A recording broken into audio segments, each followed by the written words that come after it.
Brothers podcast, a Five Pillars of Mad Monarchs production. Assalamu alaikum wa rahmatullahi wa barakatuh, my dear brothers, sisters, friends, and the foes out there, and welcome to another episode of the Blood Brothers podcast with your host, Dilly Hussain. Today's guest is an upcoming name. It's an upcoming name for various reasons. Some have described him as the slayer of those who curse the beloved companions radiallahu anhu. And when I say slay here, I mean it metaphorically. Some call him the kryptonite of those who side with the tyrants and lick their boots like shoe shine while you wait, sir. But I know him as Bro Hajji. Assalamu alaikum. Alaikum assalam wa rahmatullahi wa barakatuh. I was actually going to give a far longer spiel. No, you don't need to, bro. No, but I will. I'll tell you what that is. First and foremost, this podcast was long overdue. Of course. And not with every guest do I have them on where I just know there's going to be an in-depth discussion. Wallahi, there's certain guests, and I've even told Mohsen behind camera, when certain guests come on, I know this ain't going to be a 60-minute thing. Yeah? Okay. And I hope that you deliver on my expectations, inshallah. I won't try to let you down, but I know you're tough cookie, brother. No, let's see how we get on, inshallah. Inshallah. So how's the YouTube thing going, bro? It's going okay. Speakers Corner? Yeah, just, a small YouTube channel, trying to, educate our brothers and sisters regarding hypocrisies of those who don't really have the best interests of the Muslim majority at heart. It's more, sectarian, partisan, and political at times as well. So my channel is basically trying to educate. I'm basic, not even a student of knowledge, actually, but like the Prophet says, "Ballighu anni walau aya." Ballighu anni walau aya. So I'm trying my best, actually, and with the du'as of the people. You released a video earlier this week or late last week about your journey to Speaker's Corner. Yeah. You are relatively new in this scene. I am. Yeah. So 2018 was when you first made your debut, wasn't it? I first arrived at Speaker's Corner. You rocked up with a nice beard, them shades there, and you started engaging the people. Of course, right? Of course. So tell us a bit about that journey. What made you go to Speaker's Corner? I know you mentioned it in the video. Yeah. That it was just a random visit to check out what's going on. Yeah. So tell me how it kind of transformed from that to now. I would respectfully say that okay, fine, you got a small channel, but it's growing. And it's growing at a pace which I'm closely monitoring. So tell us. I'll make it as brief as possible, not trying to bore you. I'm basically a simple, lay brother who's trying to understand his deen to the best of his ability. When I was obviously learning with the graduate from Medina, so I was behind the scenes just doing my bit. A lot of brothers from Birmingham used to attend Speaker's Corner a lot that I know personally, and when they attended Speaker's Corner at that particular time in 2018, the Rawafid were regular attendees. Baytul Ghadir, just let's get their name out there. So the brother used to keep coming back and telling us about these, stories and debates and stuff. Now, when I used to watch Speaker's Corner, really, Brother Hijab and Adnan Rashid were the ones I used to watch. Very rarely, though. Like, Speaker's Corner didn't interest me. Is that because you find Ali's voice annoying? No. Okay. No. Aki. But but yeah, so I obviously just I'm married man, performing my duties, looking after my parents and stuff. So I didn't really have the time. So when did you leave for the battlefield of Speaker's Corner? So when I left for the battlefield, it was an interesting story. One of my, have you heard of Motley, the one that lost? Yeah. So he's a close friend of mine. So listen, Motley, your name's not Motley, but I'm Dick Dastardly. But anyway, so he's close with this one brother who you always used to go. And when he got back, he goes, "Look, I feel Haji needs to go to Speaker's Corner." And Motley goes, "Yeah, you know what? It's a good idea. Let's present it to him." I don't know they're having this background conversation. So he invited us to his house. And I got to the house and we were talking about boxing and what's going on in the news regarding the situation with the Muslims. And then he dropped it at me. He goes, "Haji, do you watch Speaker's Corner?" And I said, "Not really, here and there." I go, "What's up with that?" He said, No, I went to Speaker's Corner, as you know, and you should go." So I'm stubborn, bro. I'll be honest with you, and my family and my friends can tell you that Haji's. I'm a small guy, but I tell you, when I make my mind up, it's gonna be difficult to change my opinion. There's a bit of Napoleon in you, yeah. Probably. Yeah. Let's hope there's no Napoleon. No. I hope not. Who can we use as another example? But never mind. So he said, "What do you reckon?" I said, "You know what, bro? Nah, it's not my thing, man. You know what I mean? I had cameras and going out to debate, driving to London as well. I go, come on, we have a good day out. The sun's out. It was June at that time, or just going on July." So he goes, let's do it, Haji. I go, no, it's not happening. So I go to drop the subject. I don't want to know. We ordered pizza. We ate. I went back. About a week later, Motley phoned me and he said, look, Haji, I spoke to that brother again, and I believe you should go. And I said, come on, Akhi, like, I'm not into this, bro. You know, I want to stay behind the scenes. I don't want to come out. I just want to be a unknown. So what was it? So what was the main discouragement? Just being in front of cameras? Your intentions, Akhi. Okay. You know, your intentions can sway, brother. You know, and I'll be honest with you, going into this polemical game, wallah, you got to check yourself, akhi. Wallah al-adim, you know, when people praise you, and as Abu Bakr said in the famous dua, that, oh Allah, or as he says that, you know, make them see me as I am. I am, yeah. You understand? So praise is good. It makes you feel good, but you know your inner reality.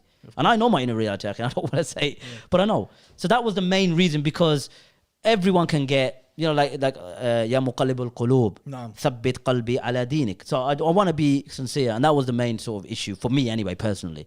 So he, you know, press my buttons, says, come on, Haji, one time, at least just go, see how you feel, see how you know, see the experience, and then if you don't go again, no problem. So I said, okay, no problem. And then we went, and then history. That's it. History was made on that day. I don't know, akhi. I don't know. You made an interesting point. You said, you know, to check yourself, right? And of course, those, the du'at, the Islamic activists, even mashayikh, people who are involved in da'wah in its various forms have to always renew and realign their intentions, right? Yeah. This is something that's, it should be a common practice amongst those who are in those fields. So let me posit this to you. How often do you check yourself before you wreck yourself? I wreck myself quite often, but check myself. I don't want to check myself. Akhi, I'm not going to act like I'm an angel, brother. Let's be honest. No one is. And when I check myself, it's mostly to do when I get positive private messages from brothers and Haji. What are you doing? You're wrecking yourself, bro. Okay. So honestly, that's most of the time. But sometimes I do lie in bed when I do a video after editing it, and I said, you know what, Haji, come on, brother, you're better than that. Have you ever postponed or not released a video because you reflected upon it and thought to yourself, this may cause more harm than good? No, why lie? No. Okay. I like, you know, the people we're going to get to, actually, they don't deserve any respect. Okay. And sometimes I go into the video, Bu Ismail, Abdullah Ismail Farsi, you know, he advises me quite a lot. We speak on it, on the blower quite a lot. And he goes, Haji, please, before the video, we discuss what videos we're going to do. Sometimes he says, Haji, do this video, do that video. Yeah. And sometimes I've discussed, obviously, with other brothers as well. I don't want to mention their names. But he said, look, Haji, please, sort out your attitude, sort out your conduct. And then as I'm recording, you have to remember, it's just me on my own, and we'll get to that. So I got the camera. You can get carried away. Yeah, and no, I watched the video. So when I say, as you can see on screen, I basically watched the clip. And it works me up when I hear them say certain things, you know, misquotations, technicalities. So basically what you're saying is that you've come with a mindset to behave. Of course. But then you see the clip that you're about to do. And I lose it, bro. And you lose it. I lose it. And then I look at it, and then I go, and I say, okay, as you see, and then my blood's boiling, and I can't control myself, akhi. But everyone needs to work on it. You know, everyone has anger issues, I'm sure. Some people control it better than others. But it's not intentional. Let's get that out there. I don't go in there thinking, you know what, I'm going to use, you know, words that are not really appropriate. It just happens at the spur of the moment. When I'm watching that video, as I'm going to talk about it, it just gets me up. And it's all to do, again, I would think it's about the deen, because certain brothers say, you know, ridiculous things, even against our noble Prophet Sallallahu Alaihi Wasallam. And, you know, again, I love the Prophet Sallallahu Alaihi Wasallam, and sometimes my anger gets the better of me. So you do feel that there is a space in which you can describe your Muslim interlocutors as bootlickers and paymasters and airheads and robots and the minions of trolls, gremlins, freaks, bootlickers, waste papers. Can I carry on? Can I carry on? Yeah, waste papers, you know, Jason, Freddy Krueger. Okay, so you feel there is a space for that? 100%. I believe. Look, you know, they are the worst when it comes to belittling the Muslims and using, look, I'm called, and again, everyone knows, probably it's no secret, Donkey of Birmingham. Yeah, exactly. And the reality is, akhi, they use these words believing they've got religious justification. Okay, so we'll get to the bit about those who you have been very busy with engaging. Yeah. Let us first so you got into Speaker's Corner around 2018. And then this kind of exchange began with another prominent Speaker's Corner visitor by the name of Shamsi. Namti, oh sorry, what was that? Shamsi. Oh, sorry. And and then what literally ended up happening from because I've been following your progress and your development for the last few years with admiration. Please. Yeah, with admiration. You're not putting in the comment section of the troll channel, no. donkey of Birmingham and night to my face. Never that. No. And so it just basically became a kind of Shamsi versus Bro Hajji kind of thing on issues which we are going to discuss in great detail later. Of course, can't wait. Tell the people how that kind of started. A lot of people don't know this, and this is the first time I'm addressing this. And I think it's important that, a lot of people know what really happened and what led towards this year and a half back and forth. I think of silence you, son. But anyway, well, if you keep barking, I'll come back. But you're kind of silent at the moment. But what happened was, a week before, or 2 weeks before, I think this was, Shamsi had an issue with Ali Dawah. Yeah. I remember this. And Ali Dawah can confirm this as well.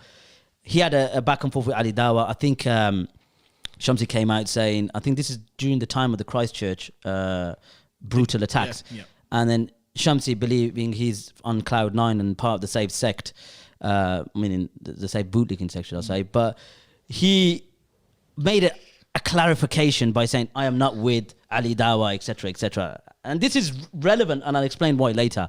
So he did that video. Then I think a week later, he approached Ali Dawah in the park, and there was a whole back and forth, and Shamsi being the aggressor and the Madkhali cult as they are. The week after, I came to the park, and Mufti Munir was there. Yeah, I remember. And Mufti Munir was there, and I didn't know Mufti Munir was going to be at Speaker's Corner. I knew he was in the UK, and Ali Dawah and Brother Hijab were hosting him. So I came, and it's on content, and you can watch it. And I'm behind Mufti Munir, listening to his address. So I was speaking to Ali Dawah, and when he finished, I hugged Mufti Munir. Now, at that time, Mufti Munir doesn't know who the hell I am. Maybe he does now, but at that time, he didn't know who I am. So I hugged him, took a photo with him. I'm speaking to Ali Dawah, and I was with Mufti Munir for about an hour. Shamsi was in the park that day, and as Ali Dawah said, he made a sharp left turn. Didn't want to, he was speaking about Mufti Munir, behind his back, and when he finally came down, he didn't want to know. And he knew what was going to happen. So he's seen me with Mufti Munir, and he's seen me with Ali Dawah. He didn't debate Mufti Munir, and I went back to Birmingham. I had a discussion with the Shia, and I went back. During that week, I think there was a big issue in Libya, that week coming. And I put up some posts about Sheikh Rabi'. Yeah, because obviously Sheikh Rabi' Madkhali, he's got a... He's got his militias up in Libya.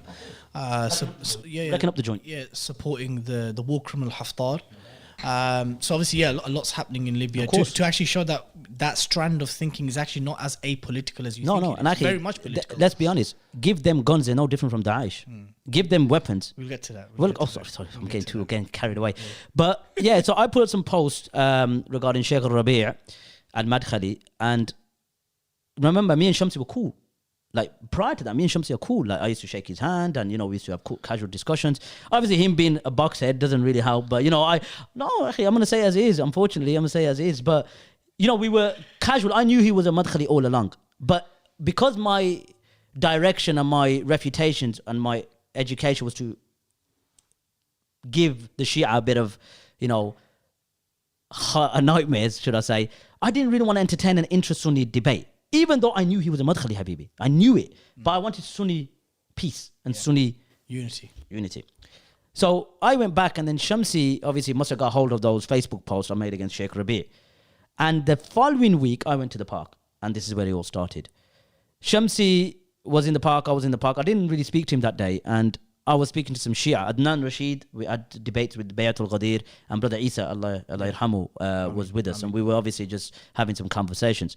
So it's about 6 o'clock. This is the day before Ramadan, by the way. Last year. Day before Ramadan, I remember.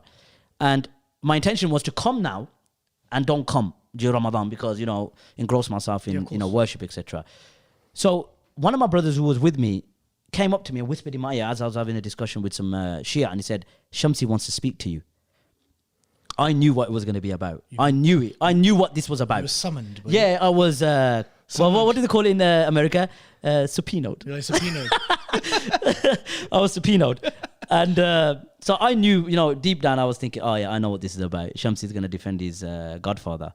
So I said, all right, go back to him and tell him that I'll have this discussion with you privately. I go, we'll talk privately. He goes, no problem, Haji. So he went back, and I spoke to the Shia, and I said, look, bro, Shamsi's going to have a word with me. I'm going to have a casual discussion, 10 minutes, 15 minutes. Wait for me. That's what I thought. So I'm waiting. He come back to me. The brother goes, yeah, Shamsi goes, that's fine. So I'm waiting. Akhi, he comes with his minions. What's that minion called? Bob. He's got a lot of Bobs around him. And so loads of his minions came and he's got a camera in my face, Akhi. So I felt disrespected between me and you. I felt like, so this is after you said, let's have a conversation. Yeah, private. and he agreed with the brother. Yeah. And if he comes out and says, oh, no, I didn't say it, well, madkhali taqiyya is very, very strong. But anyway, so he come up to me and I go, Shamsi, like, what's going on? Do you know what I mean? Like, what's going on? And he said, oh, this is Speaker's Corner, Akhi. Okay. So let's do this publicly. Let's do it. Because what it was, he ran from Mufti Munir. So it was his way. Because you see me with Mufti Medina, you see me with Ali Dawah. It was, and remember sitting with Al Bidan, we're going to get to that. It was his way of showing the people, if I want to approach anyone, I'll approach him. And that's what he said to me when we had that debate, and whoever's watched it will remember. So that's what led to him approaching me, because it's like saying, like, I'm back, like, don't think I'm scared. So, I mean, look, before we get into this any further, there is a duty I have as a host. I'm sure you do. And there is a duty I have as a Muslim. To state that I know you describe some as boxed and stuff like that. I mean, I don't know these brothers personally. I know their views very well, and in their absence, I have to say that I think Shamsi is rather good looking, and I'm sure he's a better Muslim than me. But his supporters. Then that all began. Yeah, and then the to and fro began, and the video started coming out, the exchange, right? And I don't want today's podcast to be about Shamsi. No, I don't want it to be about specific figures. Okay. I mean, figures may get mentioned, but I want it to be about the ideas. Of course, the ideology. And the substance of the ideas. And most importantly, its normative rooting, if there is a normative rooting in the Nas of Islam, the Nusus of Islam, the text of Islam and the works of the classical scholars. But before we move into that topic, this to and fro from Shamsi, have you ever regretted it? No. Okay. Never. Have you ever felt that it could have been handled or managed in a better way? If you're referring to my conduct as a whole, I'm talking about the fact that the exchange. The exchange. No, Wallah al-Azim, this is in the English-speaking world. I believe that we have been bullied long enough with their rhetoric and their, harshness, and we're the safe sect. So anyone that differs with us or has any disagreement with us, by default, you are misguided. You are the people of desires. You are the people of bid'ah, etc. So I believe we have shown that, look, the approach that you've been promoting for the past 2 decades was very selective and disingenuous.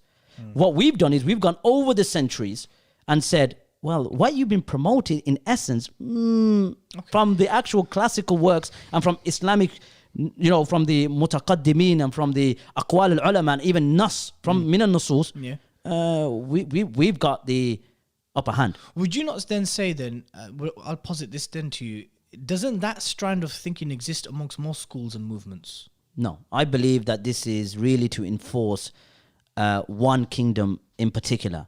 Okay. And the rhetoric, because you have to remember, my dear brothers, that they spearheaded this methodology only because, and this is after the Sahwa, and as we'll get to that later in the 90s. The first Iraq war. Yeah, the first Iraq war. So this is where it stemmed from, because there was much a protest regarding certain. There was a vocal opposition to Americans landing in a land which the Prophet said explicitly said that they can't be here. There can't be Jews and Christians. Yeah, they can't be remove them. Yeah. Now remember, when I don't want to sort of go into what this means and what's the shut out of this, but what I mean is military boots were invited voluntarily by the establishment, by the kingdom, to bombard, attack another Muslim country.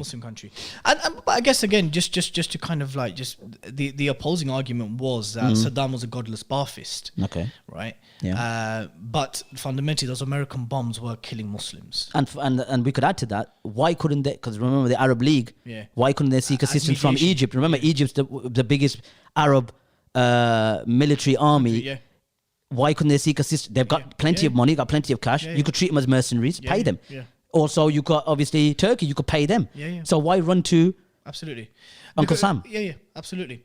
So, I mean, the to and fro, the exchange, the style in which you adopted very quickly, which many of your supporters and well-wishers have even highlighted to you. Of course. You know, the tone, the language, the aggression, the passion. Yeah. Is this something which you feel is justified? No, I'm not justifying it. But what I believe is that Do you feel it's proportionate? I believe so. But remember, the lens might be different from the viewers because it depends on how they view it. Some words that I use can be, construed as aggressive, but I use the, principle which is takabbar ala mutakabbir martain, that be arrogant to the arrogant one twice over. And with regards to,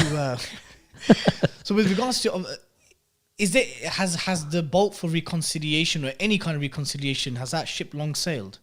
But then I get the feeling that our brother Shamsi and those who come from that kind of strand of thinking are not too much about reconciliation. No. Actually, you want me to be completely honest, and I think honesty is the best policy, like they say.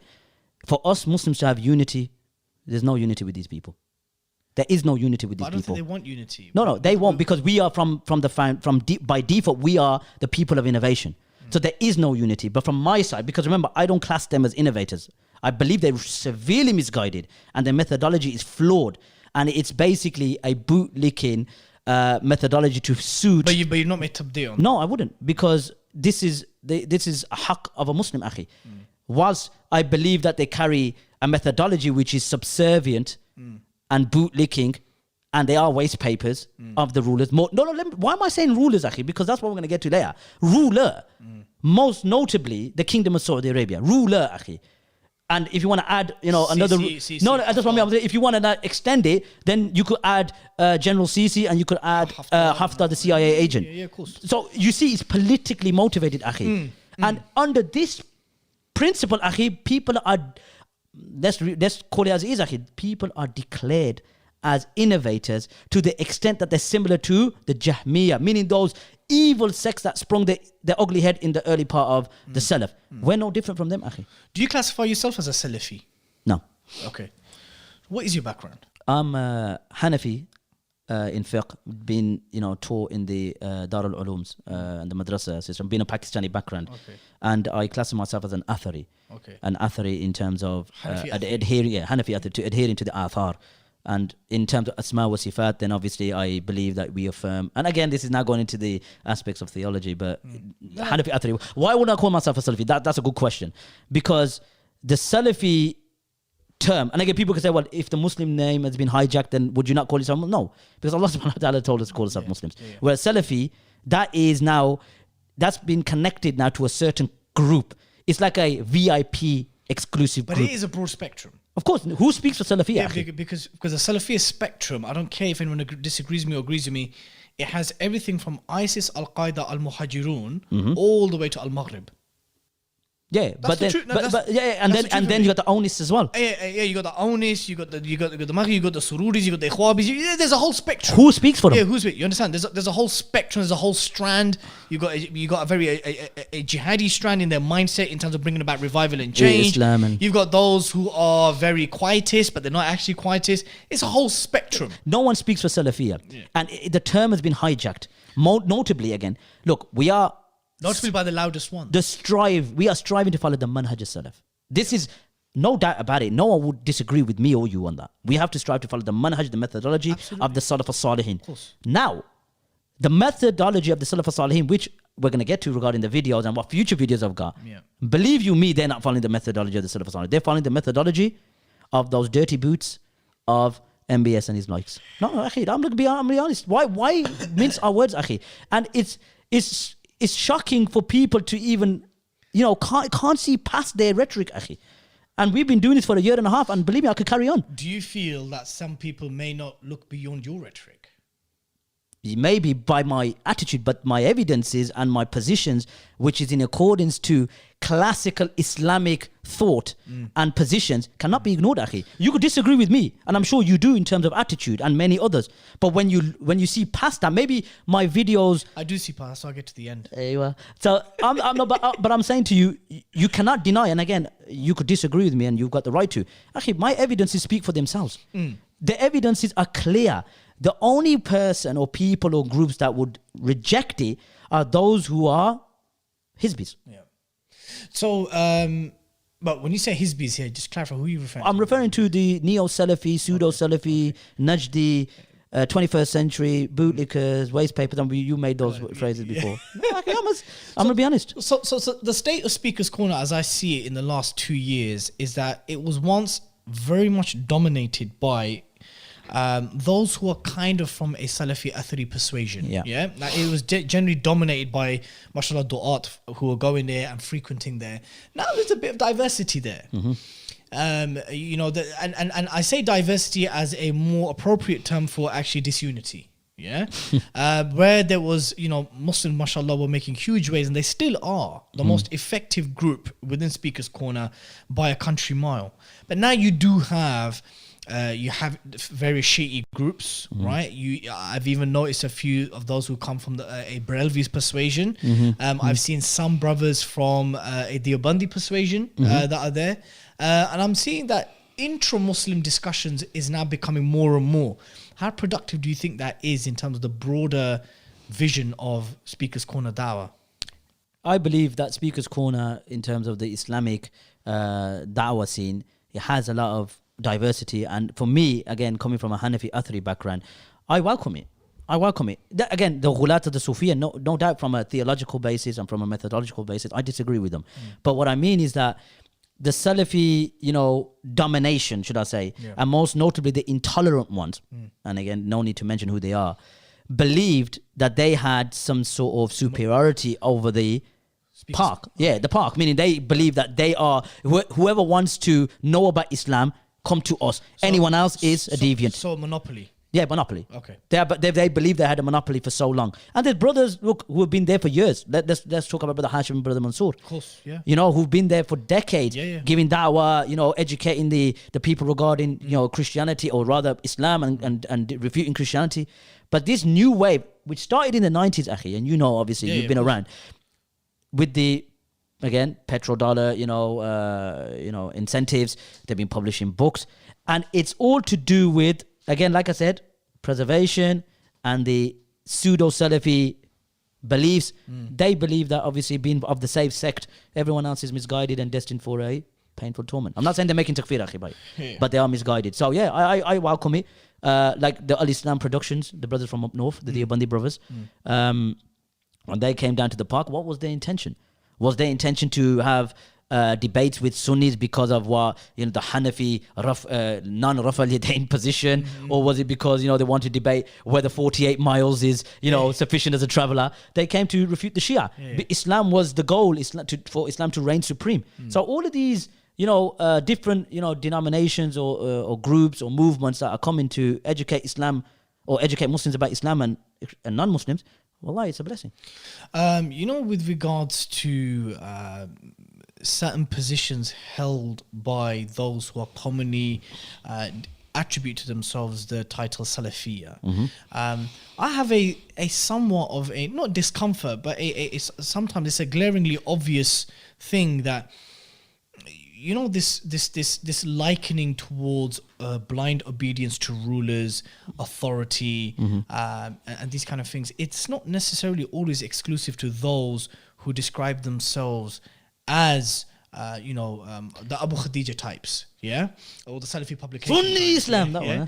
There's others who come from a similar persuasion, who would say that yes, we studied in Medina University, and you know we had a similar training. We studied the same books, and those views still very much are present in various other versions of that. I don't want to explicitly name them. No, you don't need to. But I guess what I'm saying is that this strand of thinking with regards to especially rulers, authority, obedience, and kind of tabdi', this exists amongst other Yeah, variations. yeah, yeah. And the principle, look, that we touched on before, that who speaks for Salafis as a whole, and within the Salafi movement, even though principally they're the same, they've got catfights between themselves, and we don't want to mention who they are, but their roots, their asl, their asul is one, akhi, is one. So this blind obedience, obeying the ruler, you know, even if he flogs you back and takes you out, the rhetoric that we hear, and we don't. Again, my position, and I've made myself clear, we'll obviously go into it later regarding khuruj, is that it's better not to do it. And I've made my stance clear from May 2019 until this day.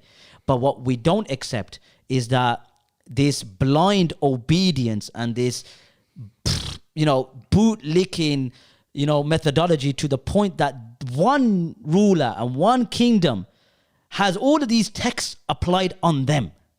When they're so forceful in putting these texts across and these evidences from the Salaf and the Khalaf, it's only connected and applied on one set or family, should we say. Let's be honest, it's a family. So it's hypocritical, akhi. No matter how much differences they have between themselves, that's what unites them. Khuruj and blind obedience to Saudi Arabia. So let's look at some of these masalas, some of these Yeah, religious please. issues, because these are very deep issues. These are things which explicitly the Prophet sallallahu alaihi wasallam spoke about. These are things which Allah subhanahu wa ta'ala mentioned and referred to in the Quran. And these are things which some of the giants of our tradition have written about extensively. Of course, right? of course. All the way from Imam al-Ghazali to Imam al-Mawardi, the four Imams, they spoke about these things Of course, in great detail. So let's look at the issue of obeying the ruler. The ruler, okay. Right? Because this seems to be a very central point in the da'wah, or at least of many Salafis. Of course, right? Of course. This is what unites them, by the way. Yeah.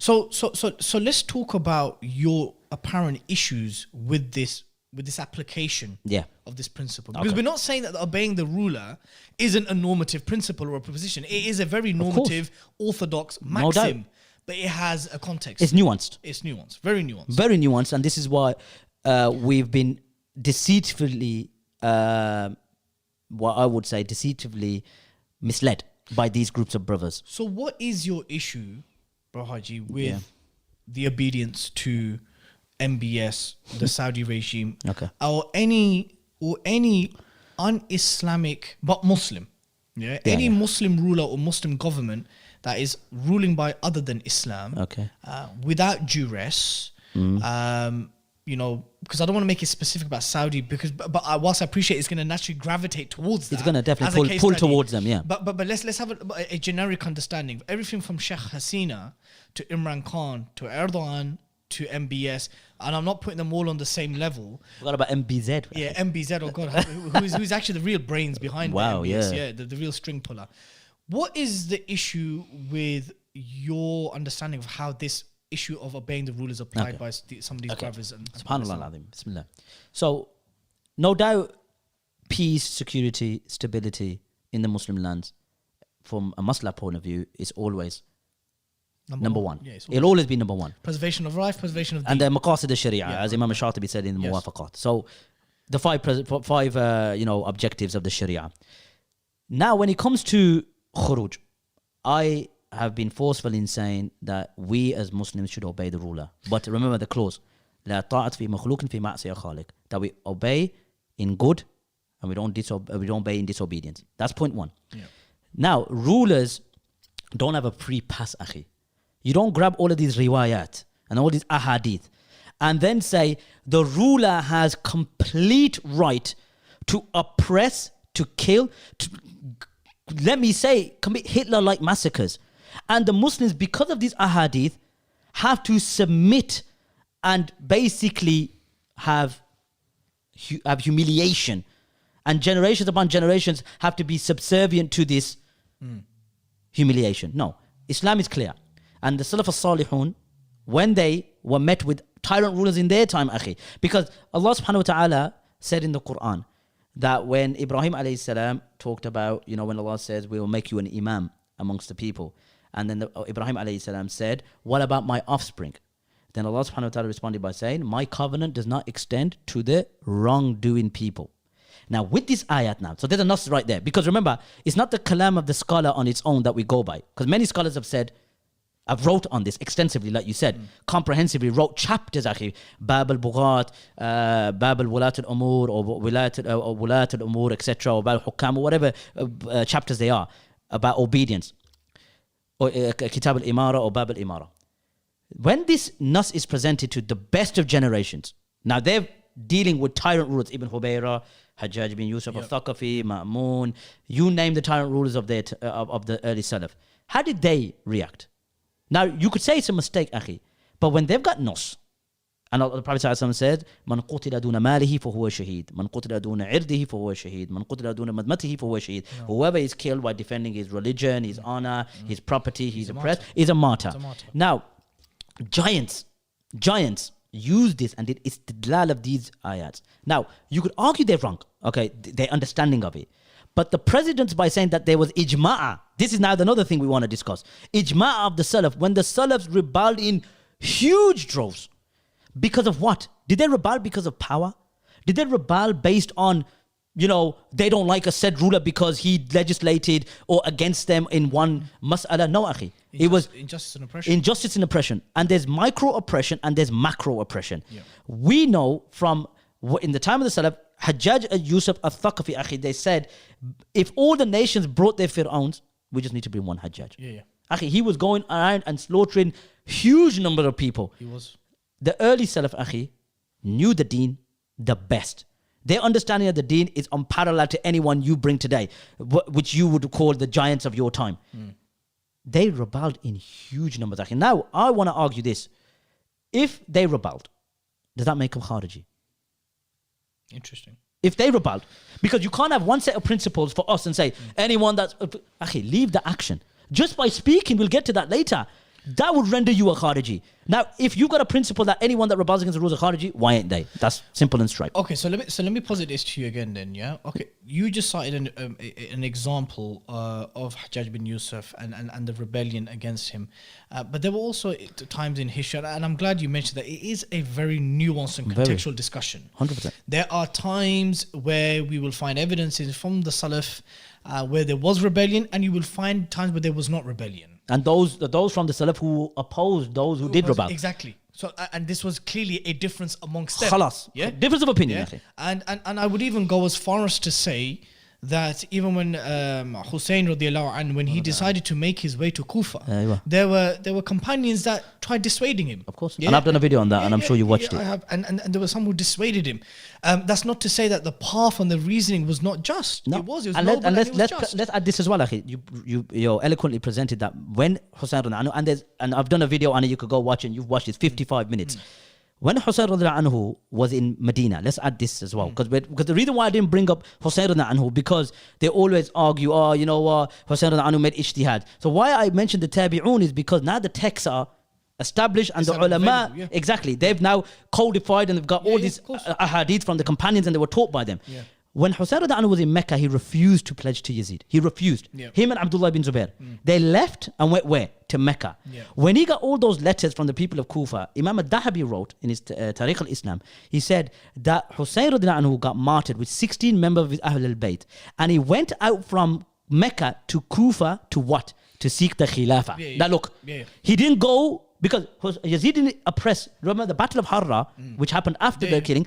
Yazid wasn't what we call deserving of the Khilafah, because Muawiyah radiallahu anhu, basically because of his power in Sham, he was the Khalif after Hassan radiallahu anhu conceded. But to get to my point is that when you mentioned when Hussein radiallahu anhu went out and many companions advised him not to go, you could go through all of those riwayat. Not one of them said, obey your ruler even if he flogs your back, beats your back and flogs your. So let's look at hadith. That hadith about Hudayfa ibn Yaman mentioned in Sahih Muslim,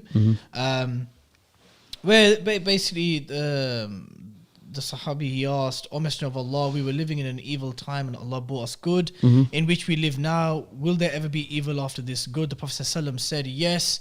And he replied, and any good after this evil? Then the Prophet ﷺ said yes. And then the Prophet ﷺ went on to describe, rulers after me will come who do not follow my guidance and my sunnah. Some of their men will have the hearts of devils in a human body. And then he went on to say, you should listen and obey them, even if the ruler strikes your back, takes your wealth, even still listen and obey. Right? Now, if this hadith was presented, and it is very commonly cited. Very commonly. It is commonly cited from the likes of those who are of the thinking of Sheikh bin Bayah and Hamza Yusuf, to everything from those who come. Slaves to the rulers. Yeah, you understand? And I want to make something very clear, which I said in a podcast with Hijab recently, is that this political quietism, which is actually very loud. You know, when quietism is very loud, and when apoliticism is very political, it's not restricted to what's commonly known as the madakhila. No, it's not. It's not. It exists very much amongst the mashayikh and the ulama, and even some of the kibar of the people of tasawwuf. Yeah, but this hadith in specifically is cited. Yes. So what is the problem with obeying the ruler, even if he lashes you back, even if he has hearts of the devils? What's the issue here? The issue here is actually the Prophet ﷺ, and we go to the books of the ulama to obviously get for their explanation from the Sharh. And Imam Nawawi presents this. And even though there is comment upon this statement, فَإِن دُورِبَ دَخْلُكَ فَأُخِذَ مَالِكَ, Daraqutni said that Abu Salma lam yasma al-hadayfa. So there is kalam on this statement. But yes, Imam Nawawi says, and don't get too excited, he does say the matan is sahih. So now what we argue here is that, yes, the default position, and I've conceded numerous times over the year and a half, that it's better to obey your ruler. Okay? It's better to obey your ruler. Send someone to advise him, to stop his oppression. Now, Imam al-Dahabi, subhanAllah, believe it or not, akhi, Imam al-Dahabi, when he places all of these ahadith of obeying your ruler, you know what chapter he places it under? Bab al-Qital or Bab al-Qital al-Baghi. The chapter of fighting the rebels. Yes. Now, if this was clear-cut haram, you cannot rebel. So remember, the Prophet ﷺ said what? فَإِن دُرِبَ دَخْرُكَ فَأُخِذَ مَالِكَ. Even if he flogs your back and takes your what? Has he mentioned anything about killing here? No. It's restricted to two injustices. Flogging your back and taking your wealth. Sheikh Dadu explains this and he says, bihaqqin, meaning with a right. So if he flogs your back, applying the had. If he takes your wealth, taking the zakat. Okay, so let me then posit this back to you. Go for it.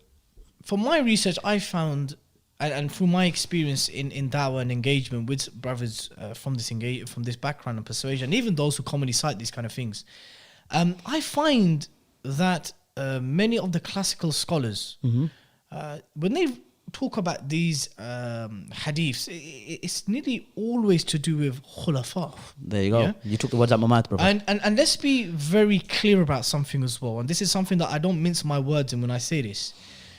When we have had tyrannical khulafa in our history, from all three dynasties, the main Sunni dynasties, the golden age. Yeah, we've had them from the Umayyads, the Abbasids, and the Ottomans, right? And we've had them amongst the Mamalik as well. The Seljuks, the Mamluks, the Ghaznavids. We've had them. Mughals, you could add them as well. Of course, yeah. But the point here is we need to remember that from my understanding, the Prophet ﷺ, even when he said the hadith in Musnad Ahmad by Kufr Buwahan, these are khulafa who established the hudud. They're fighting jihad fi sabilillah. On what's it called, futuhat. Yeah. They are extending the borders. They are collecting the zakat. They are implementing the Islamic courts. Not aiding the kuffar against the Muslims. So they, and Imam al-Mawardi in al-Ahkam al-Sultaniyah, he actually, because this was basically at a time where the Abbasids were very weak. And there were emerging Sunni sultanates like the Seljuks and others. Were more powerful, let's be honest. More powerful. If they wanted to, a click of a finger, they could have moved on Baghdad. But they didn't want disunity. They didn't want disunity. And they still respected the hadith about not having killed the latter Khalifa. Was it the Prophet said, kill whoever he may be. Whoever he may be. If there's a Ka'ina man kan. Absolutely. Ka'ina man kan. So here, Imam al-Mawardi was trying to basically set an arrangement with regards to what allows obedience. And what is khuruj? And he even spoke about the different types of khuruj. The one who utters, the one who utters in his private area, the one who comes and calls people to arms, the one, and he classified them. Do you understand? So the issue that I have is that when you're trying to apply these many prophetic statements to today's rulers, bro, it's an oxymoron, isn't it? To today's rulers, well, quite frankly, who they are anti-Islam. Let's call it as it is. Quite frankly, they have. What's gone on recently? Let's just add before. Sorry to cut you off. The recent changes, the recent political, drastic decisions made not just long ago. Yeah. Are these sort of rulers that the Prophet ﷺ advisors to obey. Because I mean, Traitors, betrayers, call every adjective under the sun, akhi. Now, you made an important point about the categorization of khuruj. yeah, Imam Ibn Qudama al-Maqdisi, which you could call Shaykh al-Islam in the Hanbali madhab, because he was before Shaykh al-Islam ibn Taymiyyah, rahmatullah alayh. In his Mughni, he classified khuruj into 4 separate categories. tell us. Number 1, he mentioned those who are the qutta' at-tariq, the ones that are highway robbers. Because remember, you have to obey your rulers. Number 2, and they did it without ta'wil. So basically, they went and they were just thieves, just creating fasad on the earth. And he says that as well. He says, yufsidu fil ard fasadan. Number 2 is the qutta' at-tariq again. But they have a ta'wil. So meaning, they were hungry. The khulafa weren't providing for them. So they were highway robbers, but they had a reason why they did it. It was circumstantial. It was circumstantial, oppression. The khulafa weren't giving their rights, that the subjects weren't getting The basic necessities, etc. As the maqasid al-sharia as we explained. Number 3, the al-khawarij. Now, to those intolerant Salafis, if khuruj was so black and white to the point that anyone that rebels, by the tongue as you mentioned, and then by his arms, by actions, why is it that the ulama are classifying them into separate categories? Absolutely. Number 4, the most important one, al-khawarij alladhina yukaffiruna ma'a or bidham, that the khawarij that make takfir for major sins. That's the usul of the khawarij. Remember, when they use this term, which I've been called a khariji, the ulama, and you go to the books of fiqh. This is a theological point. Theological. Where they make takfir on your major sins. That's the methodology or the aqidah of the khawarij and their usul is murtabat ma'a mafhum al-iman. It's they're connected to the understanding of iman. And their usuls and mafhum. So what was their usul? They made takfir for major sins. You go to the classical scholars who wrote about sex. Every time they mention al-khawarij, point 1, they make takfir for major sins. And they make takfir of the companions. And they made their blood halal, etc. Number 4, let's go to Ibn Qudama. Number 4, he said, qawmun min ahl al-haq. A group of people from amongst the people of truth. Now let me ask you this question, Brother Dilly. If you're rebelling against your ruler, how can you be from amongst the people of truth? It's very difficult. It's very difficult, isn't it? Because remember, these intolerant, neo-Salafis, by default, you rebel against your ruler, you are a khariji. Whilst negating those 3 other, as Ibn Qudama. Exactly, those 3 other different groups. So when you mention about khulafa, let me get to that now. We got a statement here. And I don't want to quote it wrong because it's a hadith of the Prophet ﷺ. The hadith of Auf bin Malik, when he mentions that the best of your rulers is the one that you pray for you and they pray for them. I'm going to get to the end part. And then when they asked that so they curse you and you curse them. And then they mentioned the Sahabi, he said, Afala. So shall we not fight them? Sorry, I'm looking at, because there's 3 hadiths which are the same and I'm looking at. Shall we not fight them with the sword? Shall we not unleash our swords? And the Prophet ﷺ said, La ma aqamu fikum as-salat, providing that they establish the prayers amongst you. Imam Nawawi says about this. Imam Nawawi, when he comments on this, he said that this means, as we mentioned before, La yujuz al-khuruj ala al-khulafa. Ala al-khulafa. And then what he mentions, he says, not because of their sins and their oppression, providing they do not change the qawaid of Islam. Okay, now, and let's ask this. What did you mention about the zakat, about the futuhat, about various elements that the ruler... There are shari'i conditions. There are shari'i conditions which is very much mainstream and normative within Sunni theology and within the 4 schools, is that obedience to a ruler is caveated on certain things. Of course. And the ruler, I remember when our ulama were writing about this stuff for 35, they're only talking about in the context of khilafah. They didn't think of an alternative reality. It was unimaginable that there would be any system other than a khilafah for the Muslims to rule. Let alone 57 plus nation states that are ruling by other than Islam. Where the flags that they're using are coined by the colonizer. Let's put that out there as well. Let's even put that discussion aside. When the giants were speaking and writing about this stuff extensively, they always spoke about these issues, right? And this is why let's even touch upon a bit of history here. Let's do that. When the Mamluk dynasty preserved the Abbasids after the fall of Baghdad, so 1261 onwards, it was practically just... After Ain Jalut. Yeah, after Ain Jalut. It was practically just... the Abbasids were just a ceremonial body in Cairo. Symbolic, wasn't it? Yeah. They literally just kept them in castles and made them sign off the Declaration of Jihad. But it's still interesting that even then the Mamluks still afforded those Shari'i conditions to them. Never.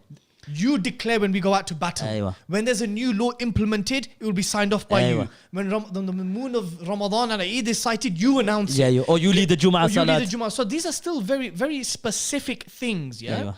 And I just find it very ajib that in today's time, these various verses and statements, like for example, even the verse in Surah Nisa, where Allah subhanahu wa ta'ala says, it is in Surah Nisa, I believe, "O you have believed, obey Allah, obey the Messenger, and those who are in authority amongst you." That is in Surah Nisa. Yeah. Now, when I read the tafsir of Ibn Kathir, he said that the obedience to those in authority amongst you is on condition that they are obeying Allah and His Messenger. There you go. Because Allah says, obey Him. What preceded? What preceded? Exactly. Obey Allah. Obey the Messenger. Obey the Messenger. And obey those in authority. Because even so, Allah's even talking about the obedience is caveated on the obedience to Allah and His Messenger. So I find it very difficult, Bro Haji, that when these evidences are cited, decontextualized from today's political reality and the reality in which they were actually revealed and referenced to. What's your thoughts? And it's technicalities, akhi. What Ali radiallahu anhu said, and I'm going to add on this, your point there. What they're saying is a statement of truth, but what they want from it is falsehood. Kalimatul haq urid biha batil. So what they're saying is true, that you obey the ruler. We're not denying that. Nor have we opposed you on that.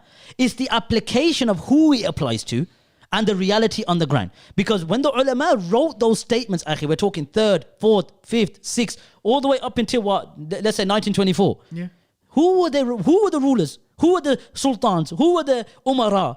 They were khulafa. Now we add on that as well, you mentioned about the history.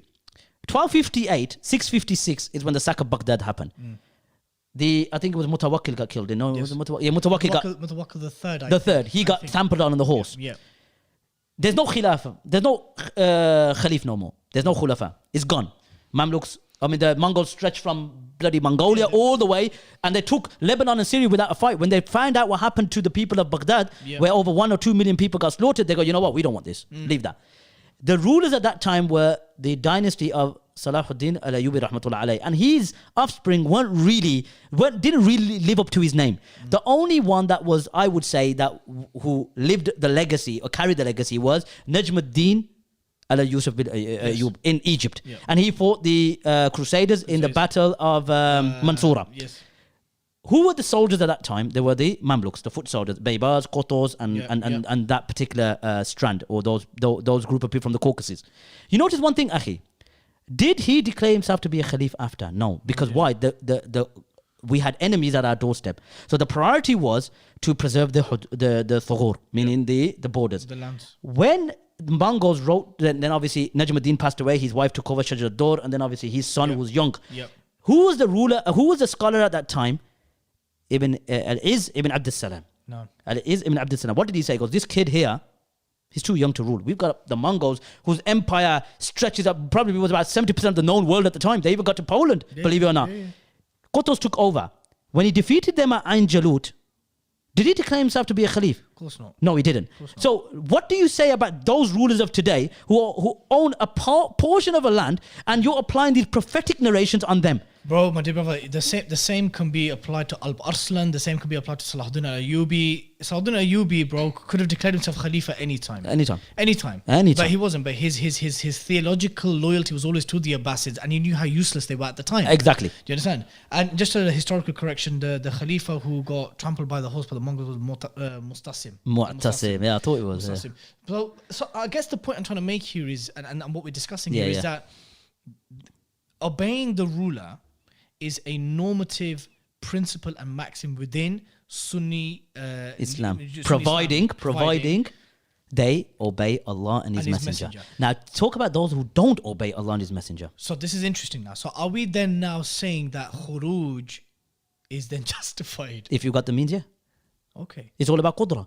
Okay. We don't have the qudra. But if they did, now let's put that out there in a hypothetical scenario. If they did have the quwwah, they did have the shawka, and they did have the logistics. Because the quwwah, the shawka, the means, the materials, subjective, has to also be based on their ijtihad, on an assessment of preserving Islam, preserving life. Yeah. So everything's taken into context. Yes, of course. Bare minimum, aqilliyat al-fitna, that there's less fitna. Yeah. So remember, akhi, let's present this in a present context, and we'll talk about that. We'll touch on that more in the Syrian revolution. Yeah. You have to remember in 2011 when they first revolted or demanded their rights, should we say. It was a peaceful, It was a peaceful process. akhi, Yeah, from Dir'a to Halab to Hamma all to over, Hamma. Yeah, all yeah, over. Yep. They were getting slaughtered, Yeah. were they not? Yes. Then the Syrians or the Syrians, the Sunnis in the Syrian army deflected and become the Free Syrian Army. No one ever expected the global powers to get involved in this conflict. And Assad was taking a bounding. He was taking an absolute beating, losing territory upon territory. Now listen to this, Dilly. Now you can see the state of what's happening in Syria. It's subjective, isn't it? In 2011, 12, 13, bro, the Mujahideen were tapping on the gates of Damascus. Wallah, yeah, literally around the corner. And then obviously ISIS got involved, the foreign powers got involved, Russia got involved, and then things drastically changed. Exactly. But up until the winter of January of the winter of 2013, the Mujahideen were knocking on the gates. Literally. They had the Yarmouk camp. They were literally around the corner. Yeah. I think it's like 10 miles or 15 miles from actual the palace of Bashar. Yeah. Now, when we talk about, you said if all of these were in play, Akhi, Khuruj is not. Well, in this situation, if anyone took up arms, now in this time, Akhi, can groups of people do it? No, I would say states. So, for example, Saudi Arabia. If, for example, Egypt wanted to topple Saudi Arabia, I mean, not the Egypt we see today of Sisi, the traitor. I'm talking about, a Islamic mu'min who obviously cares about Islam and Muslims, decided, you know what? What's going on in Saudi Arabia? They're oppressing Muslims. They're changing the qawaid of Islam, as Imam Nawawi said, as you can see with music concerts and all sorts. That's legitimate, akhi. That would be permissible. I don't think that can be described as a rebellion. I would even go as far as to say that if there was such a believing ruler who had those aspirations, that he is merely expanding Darul Islam in the way it should be, and is just removing an obstacle, which is Saudi in the peninsula and other. Why would that be impermissible? It wouldn't be. Imam Malik, and I need to do that, called Tyrant Rules was Just Rules. Don't worry, that's coming. I'll just give you a little, like it's a caviar, a little. What's it called? What's the word called? Teaser. Imam Malik said, now remember, who are the worst of the people? Meaning, you got the Khawarij, amongst those who were claiming to be Muslims. Yeah. And the Prophet ﷺ called them what? Kilabun nar. The dog of the hellfire. Imam Malik, when he was asked, and this is also mentioned by, I think, various others from the Malikiyah, Imam Malik said, if there was a difference, or if the ruler's you fight the ruler if he's just, if he's like Umar ibn Abd Aziz. And if the ruler's not just, you don't obey him. And if he fought the Khawarij, I'm doing it verbatim because it's not at the top of my head. If the Khawarij fought him, don't fight with none of them. Let them fight amongst each other. Yeah. So this is so why are these things mentioned? Why do you always quote, for example, I'll give you another example. So they're going to quote these athar from the Salaf. Why I said it's a valid difference of opinion. Yeah. Like I've been saying for a year and a half. They'll quote Hassan al-Basri. They'll quote his statement from Tabaqat ibn Sa'd. They'll say, Hassan al-Basri said, the rulers are a punishment upon you. And they'll use these athar. We'll say, no problem. Salamna jadalan. We'll accept this for you. We'll accept this and we'll concede. But what about the rest of the Salaf? What about their opinions?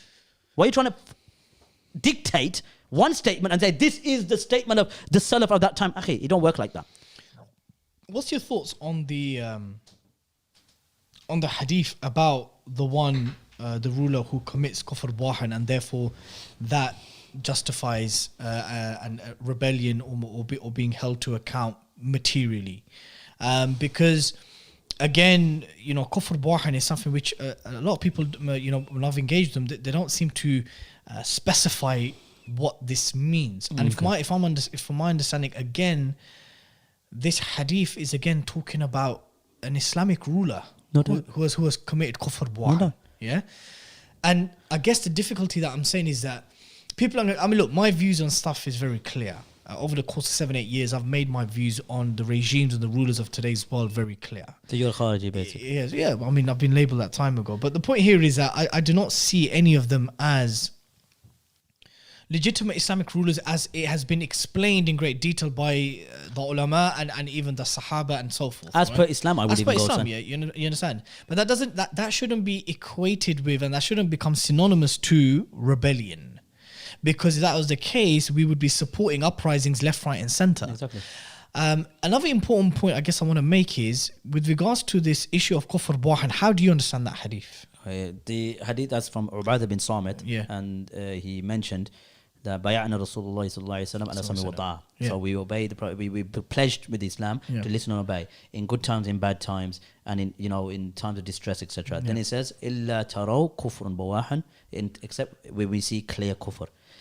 Now, Bawahan means, and it says from, as is, min indakum fihi burhan, like from Allah. So it has to be proof from the Quran and the Sunnah. Sunnah, yes. Okay. Now, kufr, when a ruler rules by Islam, okay, we live in the UK, so obviously we live in Darul Kufr.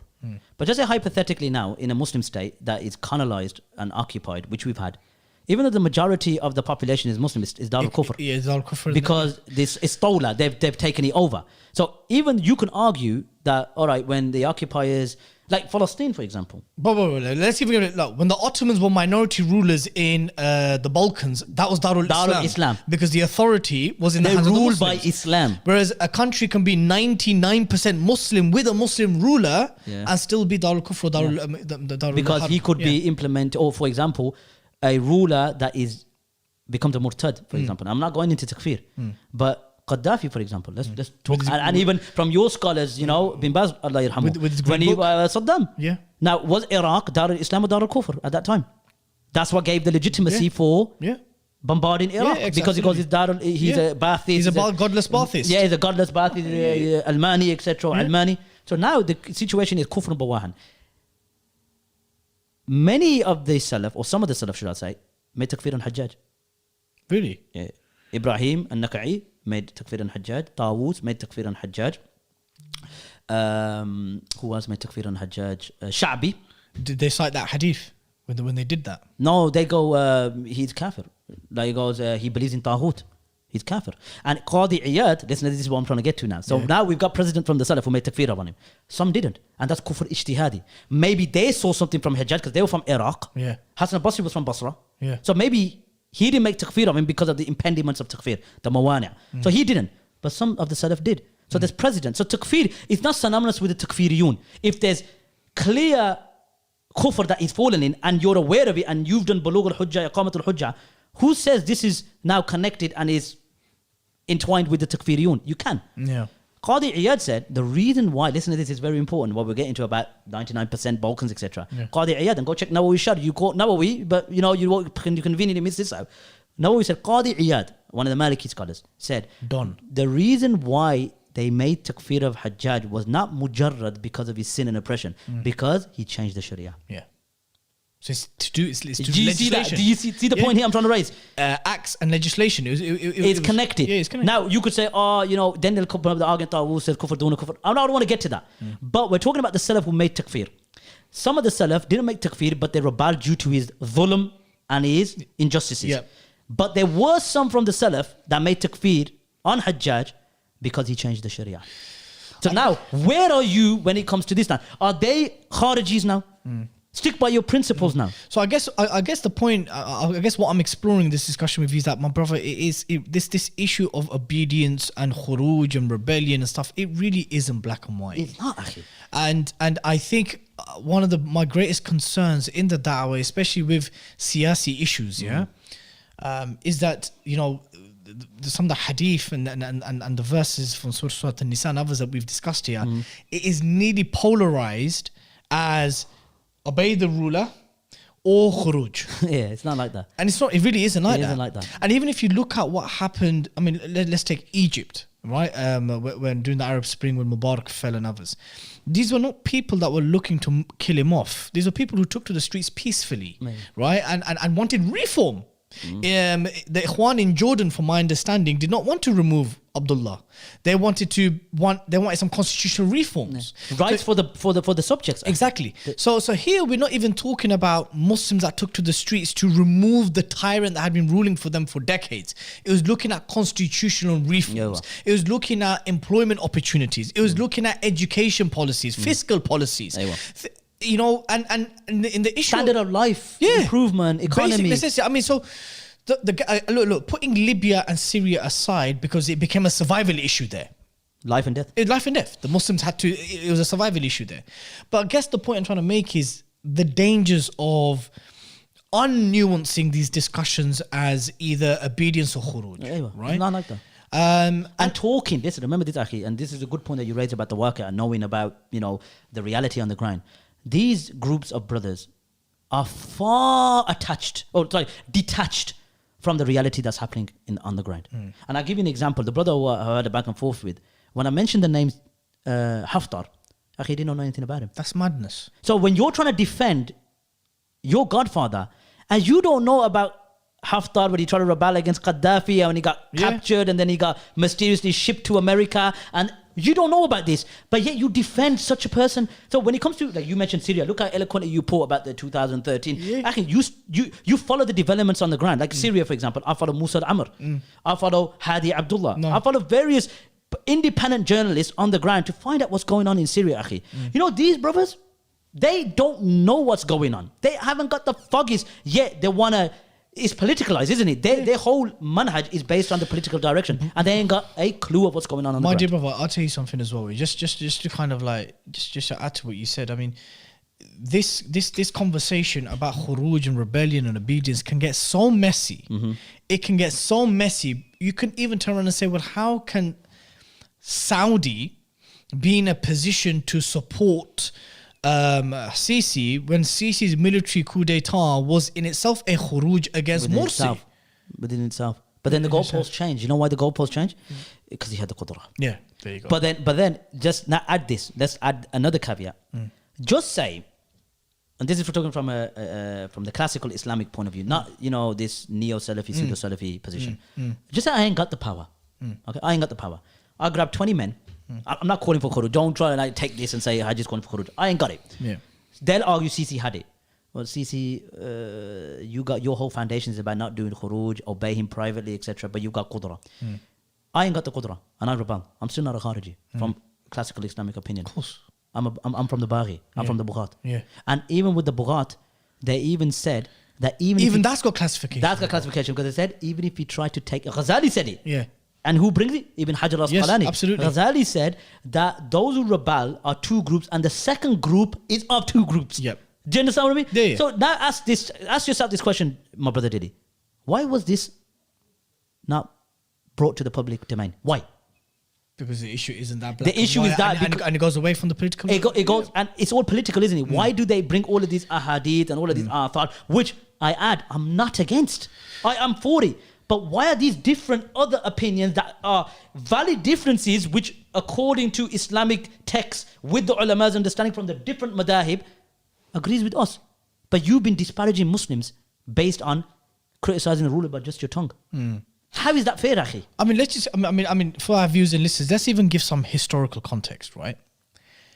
When the Umayyads were overthrown by the Abbasids, and I've written an extensive piece in Islam 21C. It's called Understanding the Caliphate Between Romanticizing and Cynicism. So here I spoke about the Abbasids.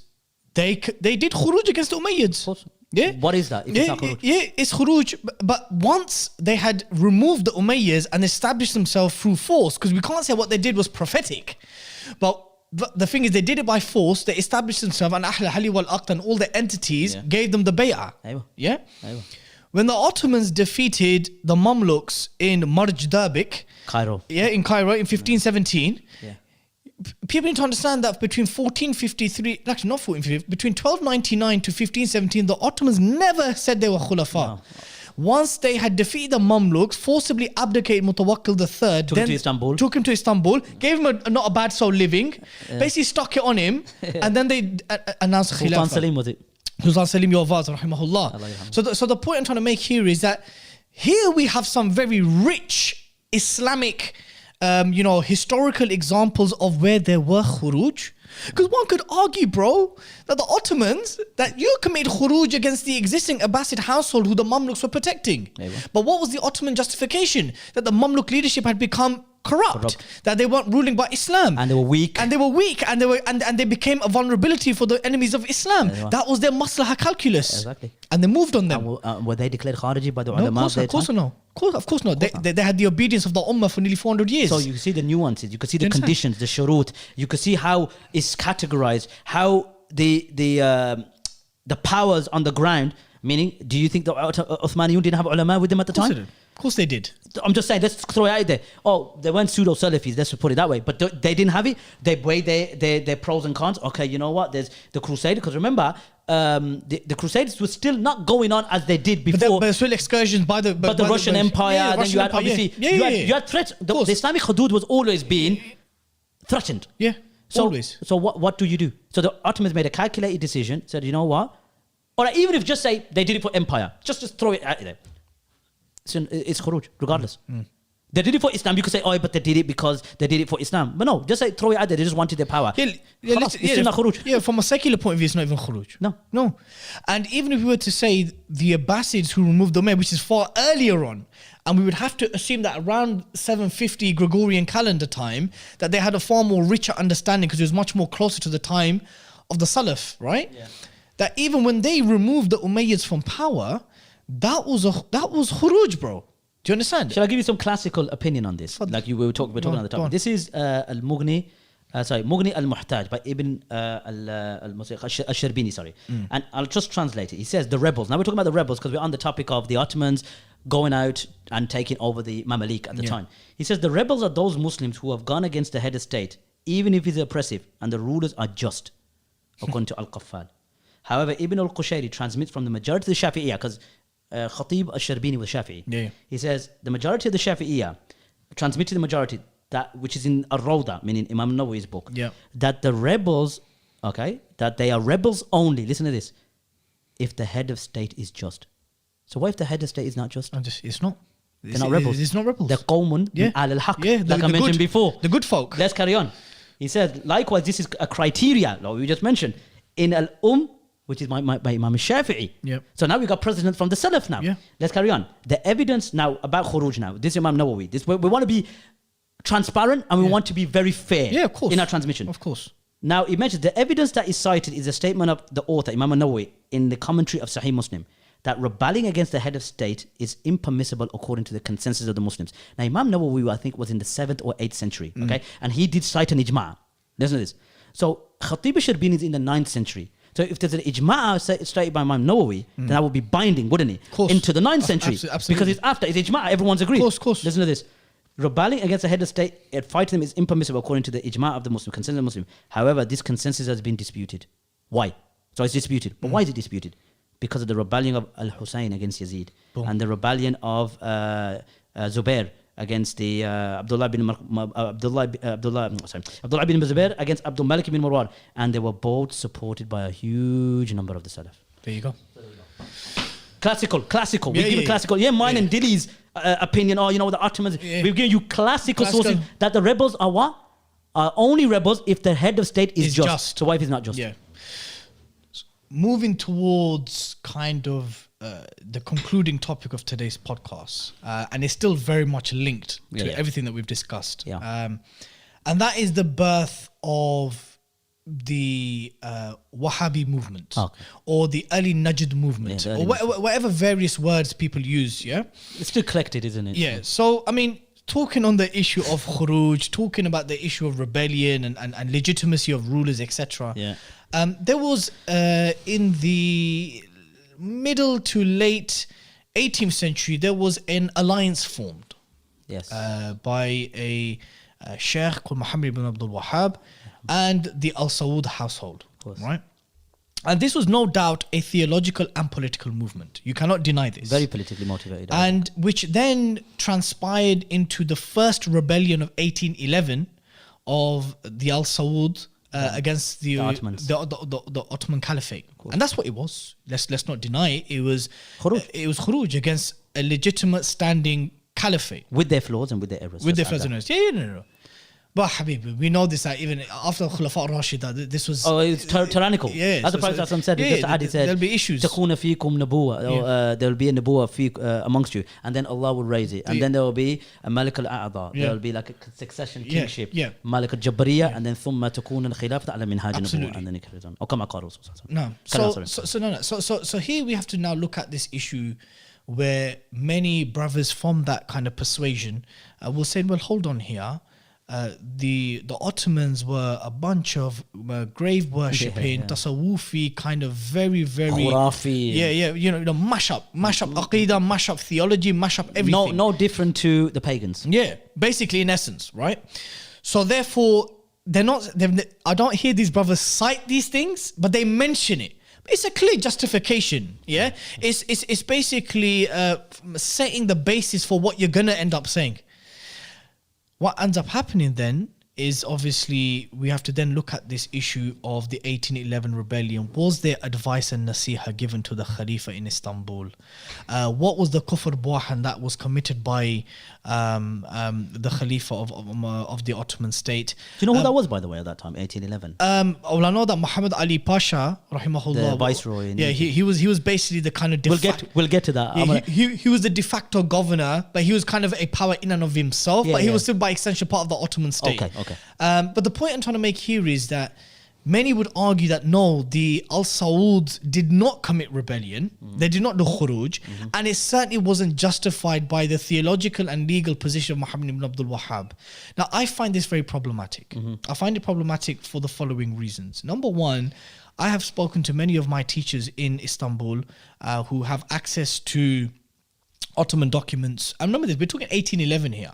Sorry, The Ottomans kept things in document right from Sulaiman al-Qanuni's time. Wow. Yeah. And I inquired many times, was there any letters from any emissaries from the Najd area, right? Or from Diraya, these places, yeah? Were there any kind of letters to the Khalifa, advising him on his many ills or the state of the Ummah in come back to Tawheed, because we're the only Muslims on the planet. Exactly, and all of this kind of stuff. Wallahi, they couldn't find nothing. There you go. There's nothing on record to say that emissaries or letters came as nasiha and advice from the Najdis. from the Najd area, telling the Ottomans to fix up. Number one. There you go. Number two, what then? So no Bulugh al-Hujjah. Yeah. So number two, what also then justified the many raids that took place against the Hujjaj who were coming from Cairo, who were coming from Asham, who were coming from Istanbul to make Hajj, and they were murdered. Their women were taken as slaves. These are Muslims. Yeah. Because why? They were grave worshipping. Pagans. So let's have that discussion. And then you know what? This is going to be the icing on the cake. And a lot of people ain't going to like what I'm going to say, because we've been fed a narrative which, all due respect, is covered with distortions and hypocrisy. Number one, Muhammad ibn Abd al-Wahhab himself, and I take his work in terms of creed, the basic theological position that he had, I agree with. But from his methodological position in terms of takfir and how he went like a warlord, there's no other word to describe it, was no different than the phenomenon of Daesh that we see today. And he set That's a big claim. It's a massive claim, and I stand by it.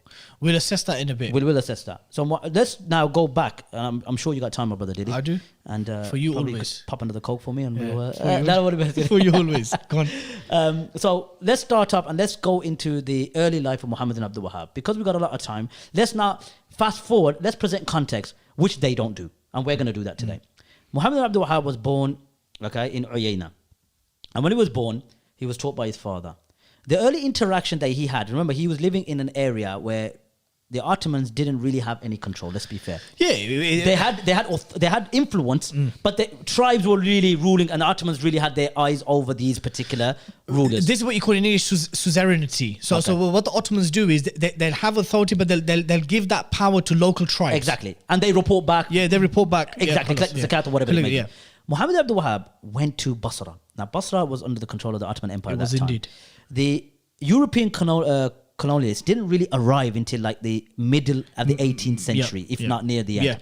So when Muhammad ibn Abd al-Wahhab went to Basra, he's seen, as like he likes to call it, mushrikun and pagans, and he's grave seen worshippers, grave worshippers, madness. Madness. So he saw some madness there, and that really shaped up his thinking. And nor are we disputing that madness wasn't happening. I'm not disputing that. I'm not disputing that. And we'll get to the atrocities, and we'll get to the accusations as well, because it's parallel to each other, isn't it? The accusations from the Najdis and what was taking place, and then what resulted, as you like to call it, the raids, etc. Muhammad ibn Abd returned back, and that's when he wrote his first book, Kitab al-Tawheed. That was his first book, because what he experienced in Basra. There was a leader, and pay attention to this name, called Uthman bin Ma'mar. Okay. Uthman bin Ma'mar. Pay attention to this name. Listening. When he started coming, his da'wah wasn't really accepted by the people. So Muhammad ibn Abd al-Wahhab had no protection. He had no protection. Many people opposed him, and Uthman bin Ma'mar gave him protection. Now this Uthman bin Ma'mar, just to get it out there. Is he a tribal leader? He's a tribal leader. But this Uthman bin Ma'mar was killed by Muhammad ibn Abd al-Wahhab. But we'll get to that later. Uthman bin Ma'mar gave him protection. He demolished the grave of Zayd bin Khattab. Zayd bin Khattab was a brother of Umar ibn Khattab radhiyallahu anhu, and his grave was prominent in that area. He demolished it. So the people, obviously, don't get me wrong, there were some mashup practices that were happening, some clear un-Islamic practices that were happening. They were emotionally attached and they go, what the hell's going on here? Uthman bin Ma'mar kicked him out. On your way, son. Okay? Let's skip a bit. Now he's getting passed from pillar to post. He enters into the territory of Muhammad ibn Saud. Yeah. Okay, this is where it's going to get hot. He gets into his territory, and a lot of people don't know this. It was his wife that encouraged Muhammad bin Saud to meet Muhammad ibn Abd. It was his wife. And this is written in Anwan Majd. Go check it out. And all of this in part 3. Part 3 is coming, lads, even to prove that Muhammad ibn Abd is the forefather of ISIS. And I'll even go further, before I get to the story, that what they're following today is a heretical Salafiyah. It's not the same as Muhammad ibn Abd. It's heretical, brother. It's heretical. It's no way connected to what Muhammad ibn Abd was promoting and the early Najdiyah. It's a heretical movement. Believe me, it's no way connected. But I will say, okay, fine. So that meeting happened. Yeah, I was going to get to the story. Yeah, that meeting happened.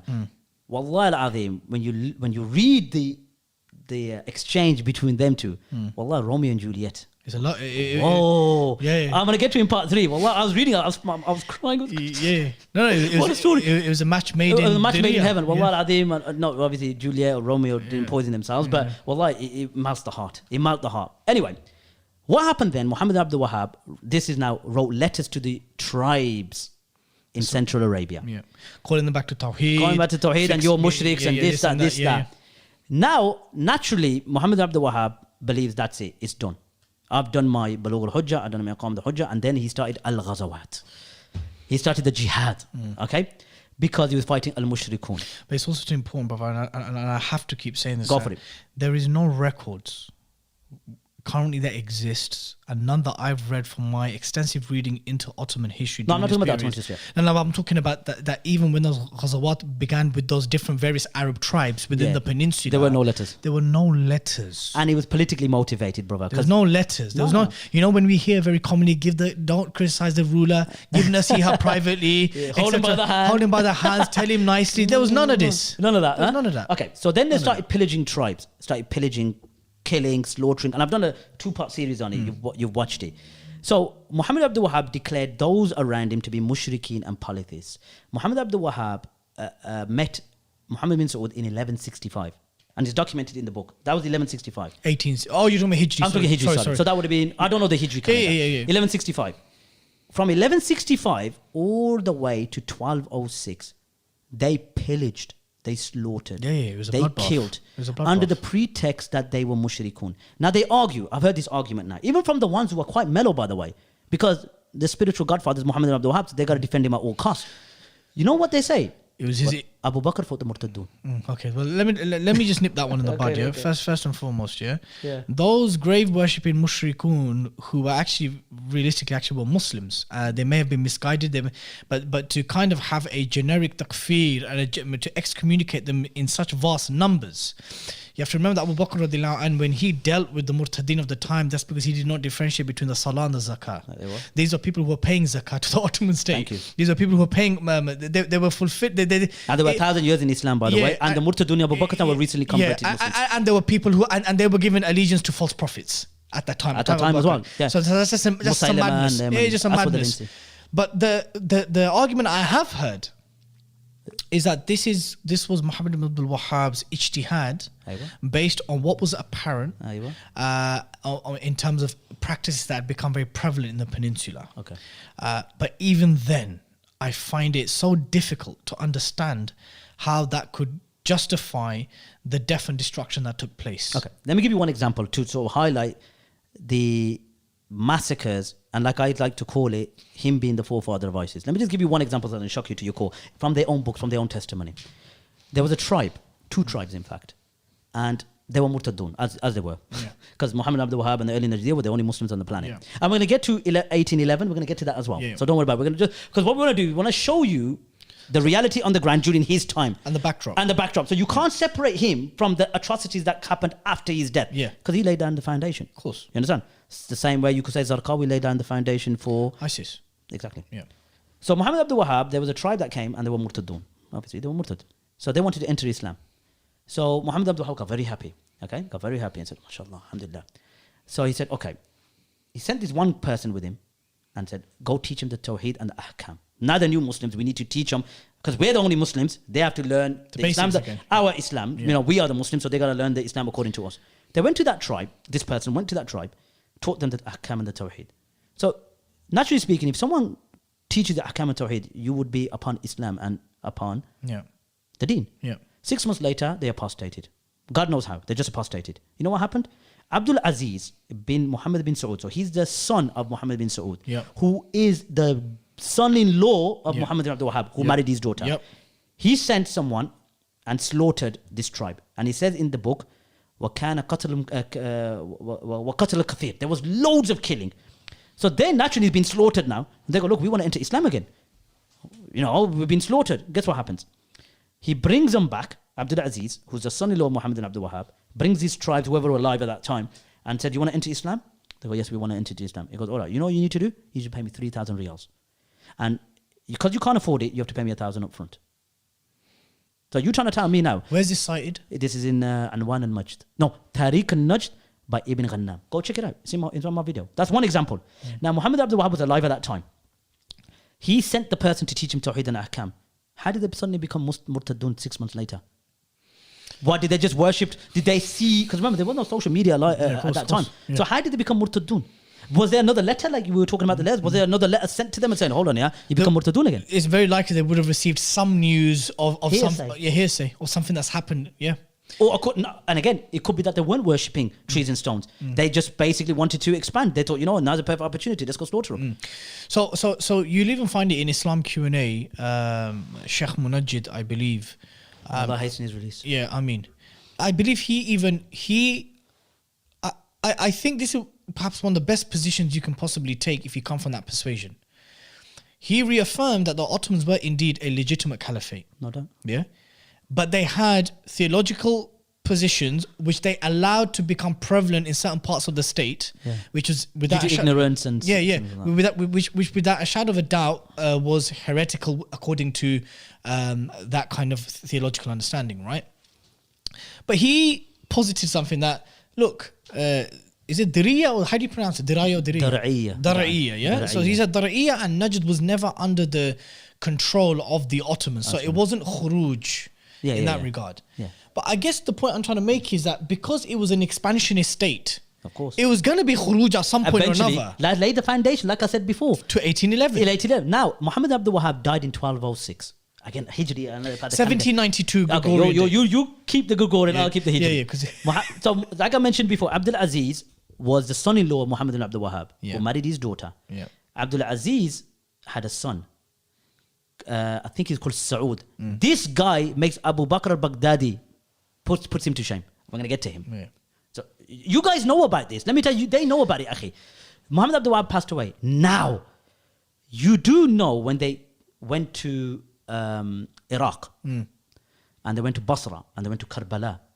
You know what they did there, don't you? Yeah, massacres, bro. Massacres, even to the point in their own books. You know what it says? That they slaughtered a known market. They went into a market in Basra and slaughtered the people to the point that people wanted to escape from the massacre. They jumped in the river and drowned. Yeah. That's in their own works, bro. They're proud of it. So, and you're and then you're trying to tell me that he's not the forefather of ISIS or the early Najdi not the forefather of ISIS. Let's carry on even further. Mecca, like you said, Saud, Abdul Aziz has passed away now. The reason why I'm not going into in depth because I'm doing part 3. So I'm going to present it in detail with the books as I do. You know when they went to Mecca and besieged Mecca, there was a drought at that time. There was an actual drought. So they had the pathways blocked going north towards Syria and south towards Yemen. So no food was coming in. And your sieges take time, don't they? Of course. So no food was going in. No food was they couldn't go out to obviously go to other areas to eat. And there's a drought. So naturally, they're going to die of starvation. The historian says that they besieged them to the point that they were eating dogs to survive. To survive. When they entered into Mecca, who was the ruler? Muhammad ibn Abd's grandson or great grandson, Saud ibn Abdul Aziz ibn Muhammad ibn Saud. Yes. He wrote because the Hijaz at that time and the Ottomans were their legislative fiqh was upon the Hanafi fiqh. Yeah, for the Hanafi fiqh, and they had the Al-Sharif family looking after him. Exactly. So when they entered, they got the now before then. Again, I'm fast forwarding. They went to Syria as well. They went to Oman. They went to Bahrain and they went to various areas, doing what they do best, similar to the modern day phenomenon of ISIS. So they slaughtered. This Saud obviously is under duress, and I don't even want to get to his brother yet. I'm fast forwarding. They made them write a fatwa. I've got it in my phone, but I don't want to present it because I'm going to show them that they made the Meccans or the Muftis of Mecca write that they did, the early the victors, the conquerors, what they did in Syria, Egypt was okay to slaughter them and make their blood halal and take their wealth because they were murtadun. Yeah, there you go. So there you go. So I'm just saying, wait for it. So this now, what Brother Haji just described and what we kind of just briefly spoke about, it's very, very ugly what happened. When we're talking about Muslim massacres, right, and this is a reformist movement that grew out from the kind of very isolated areas of what is modern day Saudi Arabia, that some of the theological positions that we hear now, which is very commonly associated to that persuasion and that movement, about advising rulers, about not even uttering a word against them, about not making khuruj, about not making rebellion, about all this kind of stuff, which has become very synonymous with their da'wah. When you look at which is their holy grail, and if you look at the historical roots of how this movement began, it was actually founded upon khuruj. Let's not even talk about actual khuruj. Let's not even talk about the modern third Saudi state, how they were founded. We're not even going to get to that. But what happened when they so they carried on slaughtering Akhi. So they took Mecca, they took all the areas, they took Oman, and the Ottoman Empire at that time was the news got to them saying, hold on, we got these bandits who are just slaughtering people. What's going on? So Muhammad Ali Pasha sent his son from Egypt, Ibrahim Pasha and Tushkan Pasha to go sort them out. Now what happened during that incursion into Dar'iyya and Uyayna, etc. were massacres, Akhi. Were massacres, no doubt about it. No doubt. But one thing I find hypocritical is how can you cry and complain from 1165 to all the way to 1232, you guys were committing massacres upon massacres upon massacres. I'm not justifying what Ibrahim Pasha did and Tushkan Pasha, but I'm saying is you can't cry wolf. You understand? Bro, from my understanding, Ibrahim Pasha and his son and the squad which he sent out to address the Najd movement, the rebellion, from my understanding, that there was even moments where they were given an opportunity to renew their bay'ah to the Ottomans. Well, there you go. I didn't know that. Yeah. There was even an opportunity that said that you guys have caused your death and destruction. There is an opportunity before we move on you to come and renew your bay'ah. And to renew, so they refused. Obviously, of course, they refused. Do you know what happened to the ruler? What happened to him when they finally entered in Dar'iyya? You know what they did to him? They cut off his hands, they cut off his tongue, and obviously that's brutal, no doubt about it. But the argument here is that the massacres, and I've counted. And let's be fair, I haven't counted, very thoroughly because I read through 1165 to 1232 from the top of my head now, which I've done that video about 4 or 5 months ago. I counted easily up to at least 10,000 deaths from their own testimony. Could be more. Now, here it begs the question now that Muhammad ibn Abd laid the foundations for this early movement, early Da'watul Najdiyah. The rulings are in the books like Dar Sunniya. They're plentiful. But what they do, Akhi, is they deceive you as well. The technicalities are very good. They go, Muhammad ibn Abd says, Nahnu lam nukaffir, the one that worships the sanam on the grave of Abdul Qadir. What we say to that is, that was at the early part of his da'wah. When he got a bit brazen and he got a bit more, he got loads of power and he got support Muhammad bin Saud. Akhi. My dear brother, wallahi, I'll be honest with you now, when we look at the life of a believer, the izzah and the life of the believer, and we know the maqam of this, to say that an entire town's people are committing shirk and they are worshipping the graves of this pious person, whoever it may be, and then now to go and carry out a massacre and enslave their women, take their animals, their livestock, their belongings, to now justify this as something that's Islamically permissible. But what's the argument? Okay, this is what's shocking. They go, Muhammad ibn Abd did ijtihad, and Abu Bakr fought the Murtaddin. So then you can't argue when Daesh says the same thing. It's a madness. And I think it was Sheikh Kabani, who was the former Imam of Adil Kabani. He said that he admitted it. He said you can't because you know what I say to this, Akhi? When they argue, especially the neo-Salafis, meaning the slaves and the rulers, the waste papers, when they say the Muhajirun, the Takfiriyun, if you criticize them, how can you not criticize Muhammad ibn Abd al-Wahhab? He is the forefather of this methodology, Akhi. Imam Shawkani, I'm going to get to that in part 3. Ibn Badis, we could go on and on. Even his own brother, he followed a movement which was basically similar to George Bush. Either you're with us or against us. And if you're not with us, then we know what happened. I think you should be. I mean, I'm going to state this anyway from my part. I mean, I don't know about your position, but no one's disputing Sheikh Muhammad ibn Abd al-Wahhab's knowledge. No doubt. No one's disputing even some of his fantastic and championed work on matters of Tawheed and stuff like this. We're not very simplistic, very beneficial, insightful, and I take his works when it comes to that. Yeah, absolutely. And the issue here is rather a theological basis that was set out, which then became a political movement, which basically made the life and the blood of Muslims halal. And where rebellion actually became became the thing. It was their modern state today and in the past, because when they went out in the early part, when they didn't have much empire, that was classed as khuruj as well. Of course, absolutely. Why didn't they obey the ruler or whatever? Just say, for example, the tribe of Huraymila. Yeah. Why didn't they, Uthman bin Ma'mar, I'm going to get to that in part 3.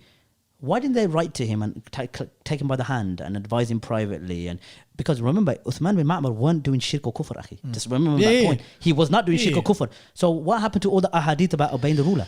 And this is, I guess, what I'm saying. I think the entire podcast has kind of channeled in on this inconsistency. Hypocrisy, inconsistency, double standards. Because I've always found that whilst calling those who celebrate the date of birth of the Prophet ﷺ as Ahlul Bidah and these kind of things, but you have no problem with those who celebrate the Saudi Independence Day, an Independence Day of a state which was founded upon khuruj. And do you want to touch on the modern state? Let's briefly touch on it. Yeah. Now we're opening up the can of worms. Let's go. So the modern state here obviously was something that was practically given birth by the British. You took the words out of my mouth. But we're going to dwell into it to the point that I've done a video on it called The Origin of the Saudi Kingdom. And I went into their own media resource center. So it's not Bro Hajji making conspiracies, because let's be fair as well, you find many ghulat from the Sufiya, and let's put this out there.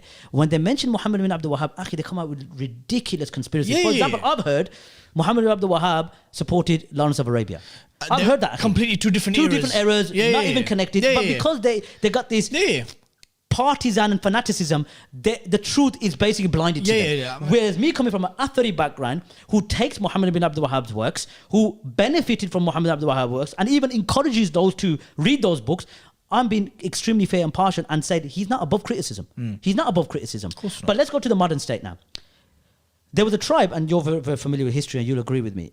During the course of the first Saudi state, which got demolished, then the second state, they rose their ugly head again, and the second state got demolished.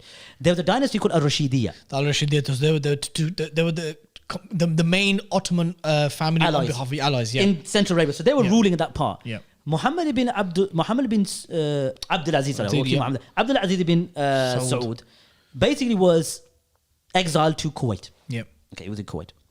Now what happened was, he wanted leadership so bad and wanted to restore, because remember he's from the Saud tribal, he's got the tribal connection, so he's got what we call respect, he's got a lot of clout because of his connection to the early Da'wah to Najdiyah. So what he wanted was power. He was a slave for power. He was dreaming, he was begging for power. So what he did was, he raided into Riyadh, his first incursion. Now number 1, khuruj. Straight up. They weren't kuffar. Where was the letter? There was no kuffar. Where's Bulugh al-Hujjah? Where was grabbing him by the ruler by the hand? So there's khuruj there. Number 1, khuruj. He conquered Riyadh. Then after conquering many, like they call them, what's they call al-Arid. They call it al-Arid, the areas surrounding it, Riyadh and the surrounding areas. His power, or his zeal for power grew. He's thinking, bloody hell, now I've got this, and this is Saud dynasty. I'm from the offspring of the Muhammad ibn Saud. So he wanted power.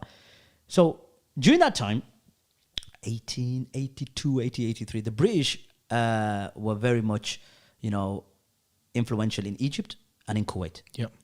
And in the Straits of Yemen as well. I think the Aden, they had that part as well. And obviously they were in the subcontinent. The British Empire was basically the empire, like they said, the sun that rose from... The empire was basically so vast that the sun never set on the British Empire. So it was vast. There was an individual by the name of Sir Percy Cox. Sir Percy Cox. And I call him Sir with respect. Because your godfather treated him with respect. So Sir Percy Cox got involved and basically had connections with Abdulaziz bin Saud. So what happened? Sir Percy Cox sent an individual by the name of Captain William Shakespeare, and we're not talking about the poet here. Yeah. The meeting may have been poetic. His influence was very poetic. Poetic justice. Yeah. But he sent Captain William Shakespeare. Now, Sir Captain William Shakespeare was the one who was the brains on the ground. And there was a treaty called the Treaty of Darien, and we all know about that. Yep. Due to this connection, the birth of the Saudi state, or the third Saudi state, was born. 1, khuruj. Number 2, ta'awun mal muhtallin. They cooperated with the occupiers of Muslim lands. They did. And that's number 2. Number 3, when Abdul Aziz ibn Muhammad bin Saud, obviously living off the name of his tribe, I mean, because of the Saud connection, he had a movement which supported him. Because of that, the Ikhwan movement. Not to get mistaken with Ikhwan al-Muslimin. Exactly. Ikhwan was a tribal fighting force. Who was simplistic believers, very sincere. Very austere, simplistic. And they thought of themselves as if this is what we're going to expand Islam as the Sahaba did. They were very simple people. So they envisaged, obviously, a Khilafah which was more orthodox. And they thought he was the one that was going to be spearheading this. Unfortunately, the British stopped them on the north. There you go. You took the words out of my mind. So when they expanded, the British Empire goes, look, mate, put your brakes on. Calm your horses. Calm your horses, little son. Yeah.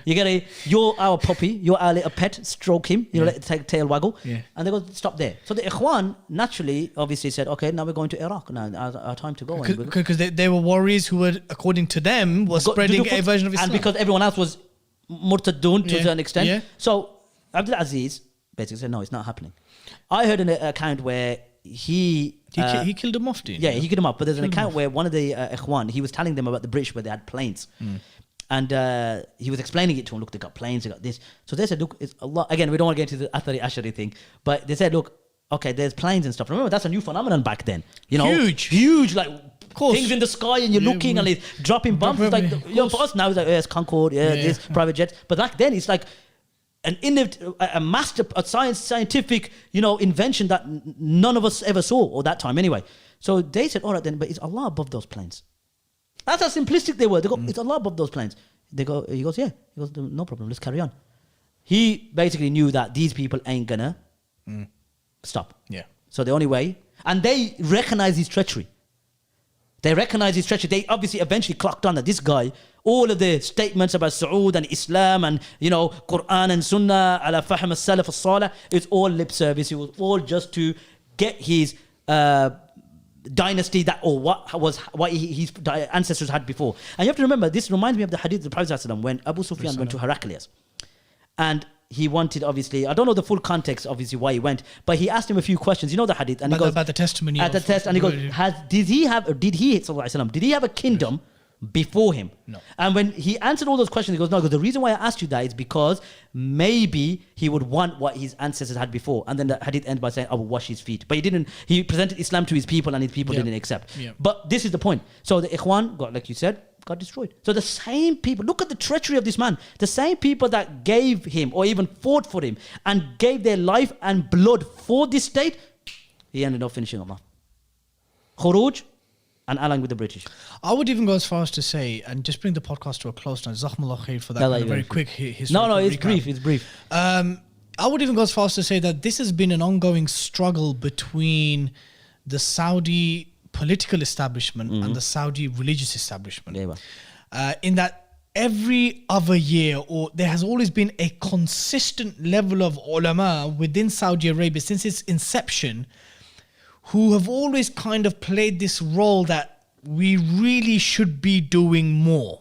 Like, this is not right. We should be expanding this. Ulama who have supported jihad in various countries. Afghanistan, Shishan, Bosnia, various places.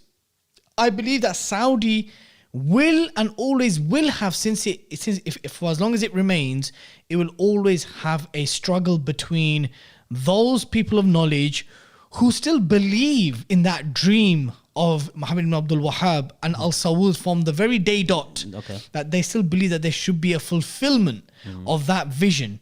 But the harsh and brutal and reality is that the Saud political establishment is not interested in this. No. They're interested in their own hegemonic rule and that of their paymasters in Washington and formerly London. And, you know... And soon to be Tel Aviv. Yeah, it's very soon to be. Given everything that we've discussed, and there's a lot we've discussed, history, politics, theology, and as I mentioned earlier, I knew this podcast wasn't going to be short. I know it wasn't going to be. I planned and I prepared. Yeah. What would your advice be to those brothers and sisters, whether they be at universities, whether they may be aspiring tulab, du'at, speakers, corner, every facet of where this da'wah has influenced the minds of many? Because remember, it's backed. This da'wah has been backed by billions of dollars. 100%. Billions of petrol dollars 100%. has pushed a particular narrative, especially after the wake of the first Iraq war onward. What would your advice be to those on kind of just waking up a little bit and kind of... Well, you know, it's for me anyway, Habibna, is that I am not the one that wants to be the source of or the bearer of bad news. Like, they're this, they're that. My whole ambition is to create harmony and love and respect between Muslims, because that's what we need, unity. The solution and all to the du'at or the tulab al-ilm and those who are studying in universities, like you know, like you mentioned, is that do not become blind to the truth and do not become, you know, hizbis to the point that you're going to exclude yourself from Muslims based upon political allegiances. Don't be that brother that just follows the crowd. Don't be a sheep. You know, especially the tulab al-ilm. This is the crux here. The du'at, akhi, look, I'm a du'at, I'm not even talib al-ilm, but as a du'at, akhi, as a da'i, I honestly believe that we want to bring Islam into people's lives and show them that Islam is a solution and to be proud of Islam and to be proud to be Muslims. La yukhafuna lawmata la'im. Don't fear the blame of the blameless. Don't be mentally colonized. You know, be proud of your Islam. That's why, I'm 35 years old. Do you know what I mean? I want people to see someone like me and say, look, yeah, we want to be aspiring Muslims. But to tulab al-ilm, I say that those who are studying in the universities where the dust is going into their nose and they're being schooled to a certain way of thought, don't let your tools that you learn blind you and be politically aligned to those who, to a certain extent, paid for your education. Because I've actually heard this, my dear brother, that brothers have come back and they've seen the reality, because you have to remember, Saudi Arabia does beautiful work when it comes to facilitating the students from all over the world, akhi. And we have to give them praise and credit for that, like they do with the Hujjaj. But what happens is this tulab al-ilm, and I've heard it with my own ears, akhi, that when they see the reality and they see the hypocrisy and their double standards and their, you know, lack of sincerity, the people that try to call it out, who are the tulab al-ilm, who have a responsibility to call this out, amr bil ma'ruf wa nahy anil munkar, they turn around and the people that are, you know, slaves to the rules say, didn't they pay for your education? So there's an element of gratefulness. So it's like you are an absolute hypocrite because they paid for your education. So what it means is that because they paid for my education and given me Islamic help, I have to be slaves to them for the rest of my life. I'm in debt to them. Yeah. Until I finally wake up. And unfortunately, this is something that we do commonly see. للأسف الشديد. We do see this. I'm not saying all of those who go to Medina or all of those who study in the Riyadh or wherever it may be, where the institutes or those universities are prevalent, that they fall into this. But believe me, the vast majority do. So I'm saying use your knowledge and be a source of benefit, not a source of discord. And that's my final message. And to me, you know, again, I'm a brother that's, you know, a bit outspoken. And, you know, I love to you know, banter a bit. But in all seriousness, it's not a joke. And I should be held accountable for when I go, you know, left or right and I use offensive terms. But I'm dealing with, and I honestly believe, a very, very cancerous methodology. And like Sheikh Nabil al-Awadi said, that in order for us to have unity, stay away from these people.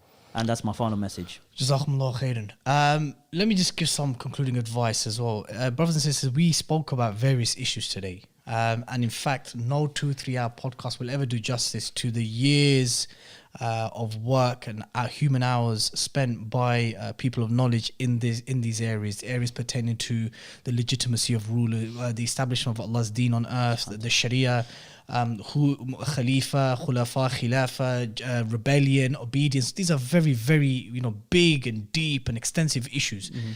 And it's not black and white. As you've seen from the conversation that me and Brother Haji has, it is a very nuanced and a very contextualized conversation, and one that's taken place over a millennia of our scholarship. However, that said, this issue of supporting tyranny and oppression, or turning a blind eye, or you legalizing it, just justifying it, this stuff, I think someone with a cursory understanding of Islam and a cursory understanding of the Seerah and the lives of the Sahaba, especially the Khulafa al-Rashideen, you will know that this stuff is not from Islam. Of course not. You can, we know from the very famous hadith, I believe it is from At-Tirmidhi, Akhi, correct me, where when the Sahaba asked the Prophet ﷺ, what is the best type of jihad? The Prophet ﷺ said, Kalimatul Haqq against a tyrannical ruler. Abdul Jihad Kalimatul Haqq inda Sultan al-Ja'ir. Exactly. But I guess the point I'm trying to make is, brothers and sisters, when it comes to the lives and the security of the believers, when it comes to Allah's deen being implemented or not being implemented, these are very, very major issues, right? And I hope that from this conversation I've had with Brother Haji that, we've not presented a black and white, a binary kind of conversation. We're trying to, in fact, demonstrate that it is such a vast area of discussion, debate, where there was even difference amongst the Salaf. Right? 100%. Yeah, and there was even difference in Sahaba. Even difference between the Sahaba. One would even go as far as to say that there was even a difference between Abu Bakr and Umar with regards to fighting the people who testified the Shahada. So I would be very, very cautious if to fully subscribe to any kind of da'wah or any kind of political message that says it requires from the believers to be absolutely blind followers and defenders of tyranny and oppression. But at the same time, I would equally caution against those who are calling for raising arms. And that's what I want to add as well. I'm not calling for khuruj, and it's better not to do it. Yeah, of course. I have always maintained that stance. The sanctity of the life of the believer is paramount, as is the preservation of the deen. And these are things which are very much normative and things which we need to all kind of aspire to learn so we can maneuver in these various issues. That is the end of the podcast, but not for Brother Haji.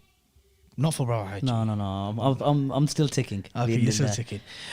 So we take inspiration from the Sahaba in the way we conclude this podcast. So when the early generals went out in the ghazawat and the campaigns, what were the three things that they used to tell the people before they entered? Okay, so first they used to tell the people to invite them to Islam. Yeah. And if they accept, then obviously take it from them and they're classed as believers. The second is that they pay the jizya. Yeah, and what's the third one? And the third one is that it's a sword between us and you. Naam. So we take that inspiration and we've implemented it into the podcast, but obviously because it's blood brothers and everyone, we're Muslims, innit? We can't have those conditions to believers. So we kind of refined it and made it more brotherly, a brotherly three conditions, yeah? Okay. So obviously being Bengali myself. I'm Pakistani. Okay. I'm going to make you three offers. Go on. So you have to either try a delicacy which is very common amongst Bengalis, and that is a pan and supari. The Pakistanis have it as well. Yeah, we're not free from it, bro. Okay. Or you have to try Mr. Naga paste, which is very spicy, or an arm wrestle with me. Put it this way, I'm going to be driving back to Birmingham, so if I have the pan, I'm going to be a bit tipsy, yeah? Yeah. So I don't want that. But it's the permissible type, just to clarify of that. course. I'm not saying muharram. Yeah. I'm not saying, don't get me wrong, I don't want to be, No, there is a type of pan which I would probably say is either makruh or impermissible. It's the one that's with dry tobacco, and I was going to give you mitta pan. You sure? You're trying to you're spike me or something? No, never that. You sure? Okay, or there's Mr. Naga, which is... Listen, there's no point having an arm wrestle with you. So why those three conditions, or the third one's just irrelevant, brother. Yeah. It's a waste of time, honestly. So I'll do number 2. The paste. Yeah. Mohsin, Bismillah. Okay. But I'm telling you, if I end up breaking down or... No, you'll be fine. Okay. Yallah. Alright, so... oh my God. Okay, go on then. Go on. This is our Bengali viewers and will know exactly what this is, Mr. Naga. It's a Mr. Naga paste. I love it, bro. I love it. Why is it called Mr. Naga, if you don't mind me asking? The Naga is the name of the spice itself. Oh, Naga. It's the name of the chili itself. And Mr. Naga is just the pasted version, the achar version. Does Mr. Naga believe in khuruj or not? That's what I want to know. Well, he definitely made khuruj from the conventional spice itself. So he exited the obedience of the spice. Of the spice itself and made it into a paste. So that's my sort of person. Okay, so let's go. Yallah, bismillah. All right then. Is that enough to do me damage or what? Well, let's see it. Tell about the state of your face.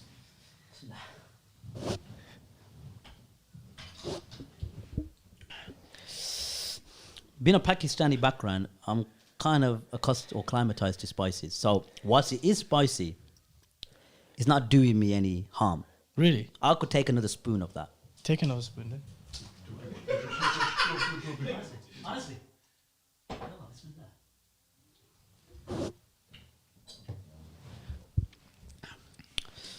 I'm cool, bro. Are you sure?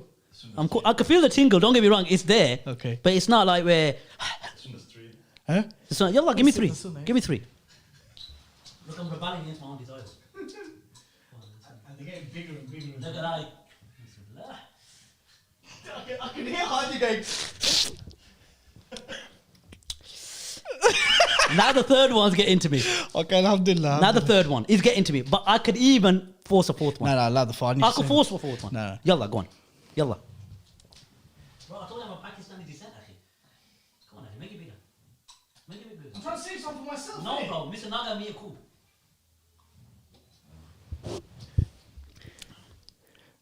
I'll be honest, I could probably take a fifth. Nah, I'm not giving you a fifth. I'm telling you, I'm not even. Look. Listen, you pay. It's empty. It is empty. Have I taken any? No, you haven't. You haven't. With the cuts or nothing? No, you haven't. You paid the jizya in your dues Exactly. more than you paid 4 or 5. Have I done for a year? Yeah, you're Advance done. payments, yeah? Yeah, you're done for fine. You're fine, bro. Alhamdulillah. Look, I'm cool. Trust me. I might look. Have I done that common? When you're feeling it. Have I done that? No. You haven't. I'm quite. Don't get me wrong. I'm not acting as if he hasn't affected me, but he hasn't affected me that bad. No, alhamdulillah, you're pretty cool. Wallah, I'm cool. Am I eyes watering? No, you smashed it. You smashed You it. understand? So You done Neo us proud. Salafis out there. If I could take Mr. Naga, you guys are no problem. Brother Haji, jazakumullah Allah khair. Yassalam Kabir. It was Allah an Barik absolute Fik. honor It was an having you honor. on, It was bro. an honor. Thank you very much for having me. Allah Barik Fik. Brothers and sisters, and that is all for today's podcast. And Mr. Naga gives his salam. Wa alaikum salam. Remember to subscribe to the 5 Pillars YouTube channel. Check Bro Haji out on YouTube. The YouTube channel's name is Bro Haji. Bro Haji, yeah. Let's get him up to that 10k milestone very quick, Bismillah, inshallah. bismillah. Like the video, leave a comment, share. If you want to hear this podcast on audio channels, then search The Mad Mamluks. And until next time, Assalamu alaikum wa rahmatullahi wa barakatuh. Blood Brothers Podcast. 5 Pillars of Mad Monolith production.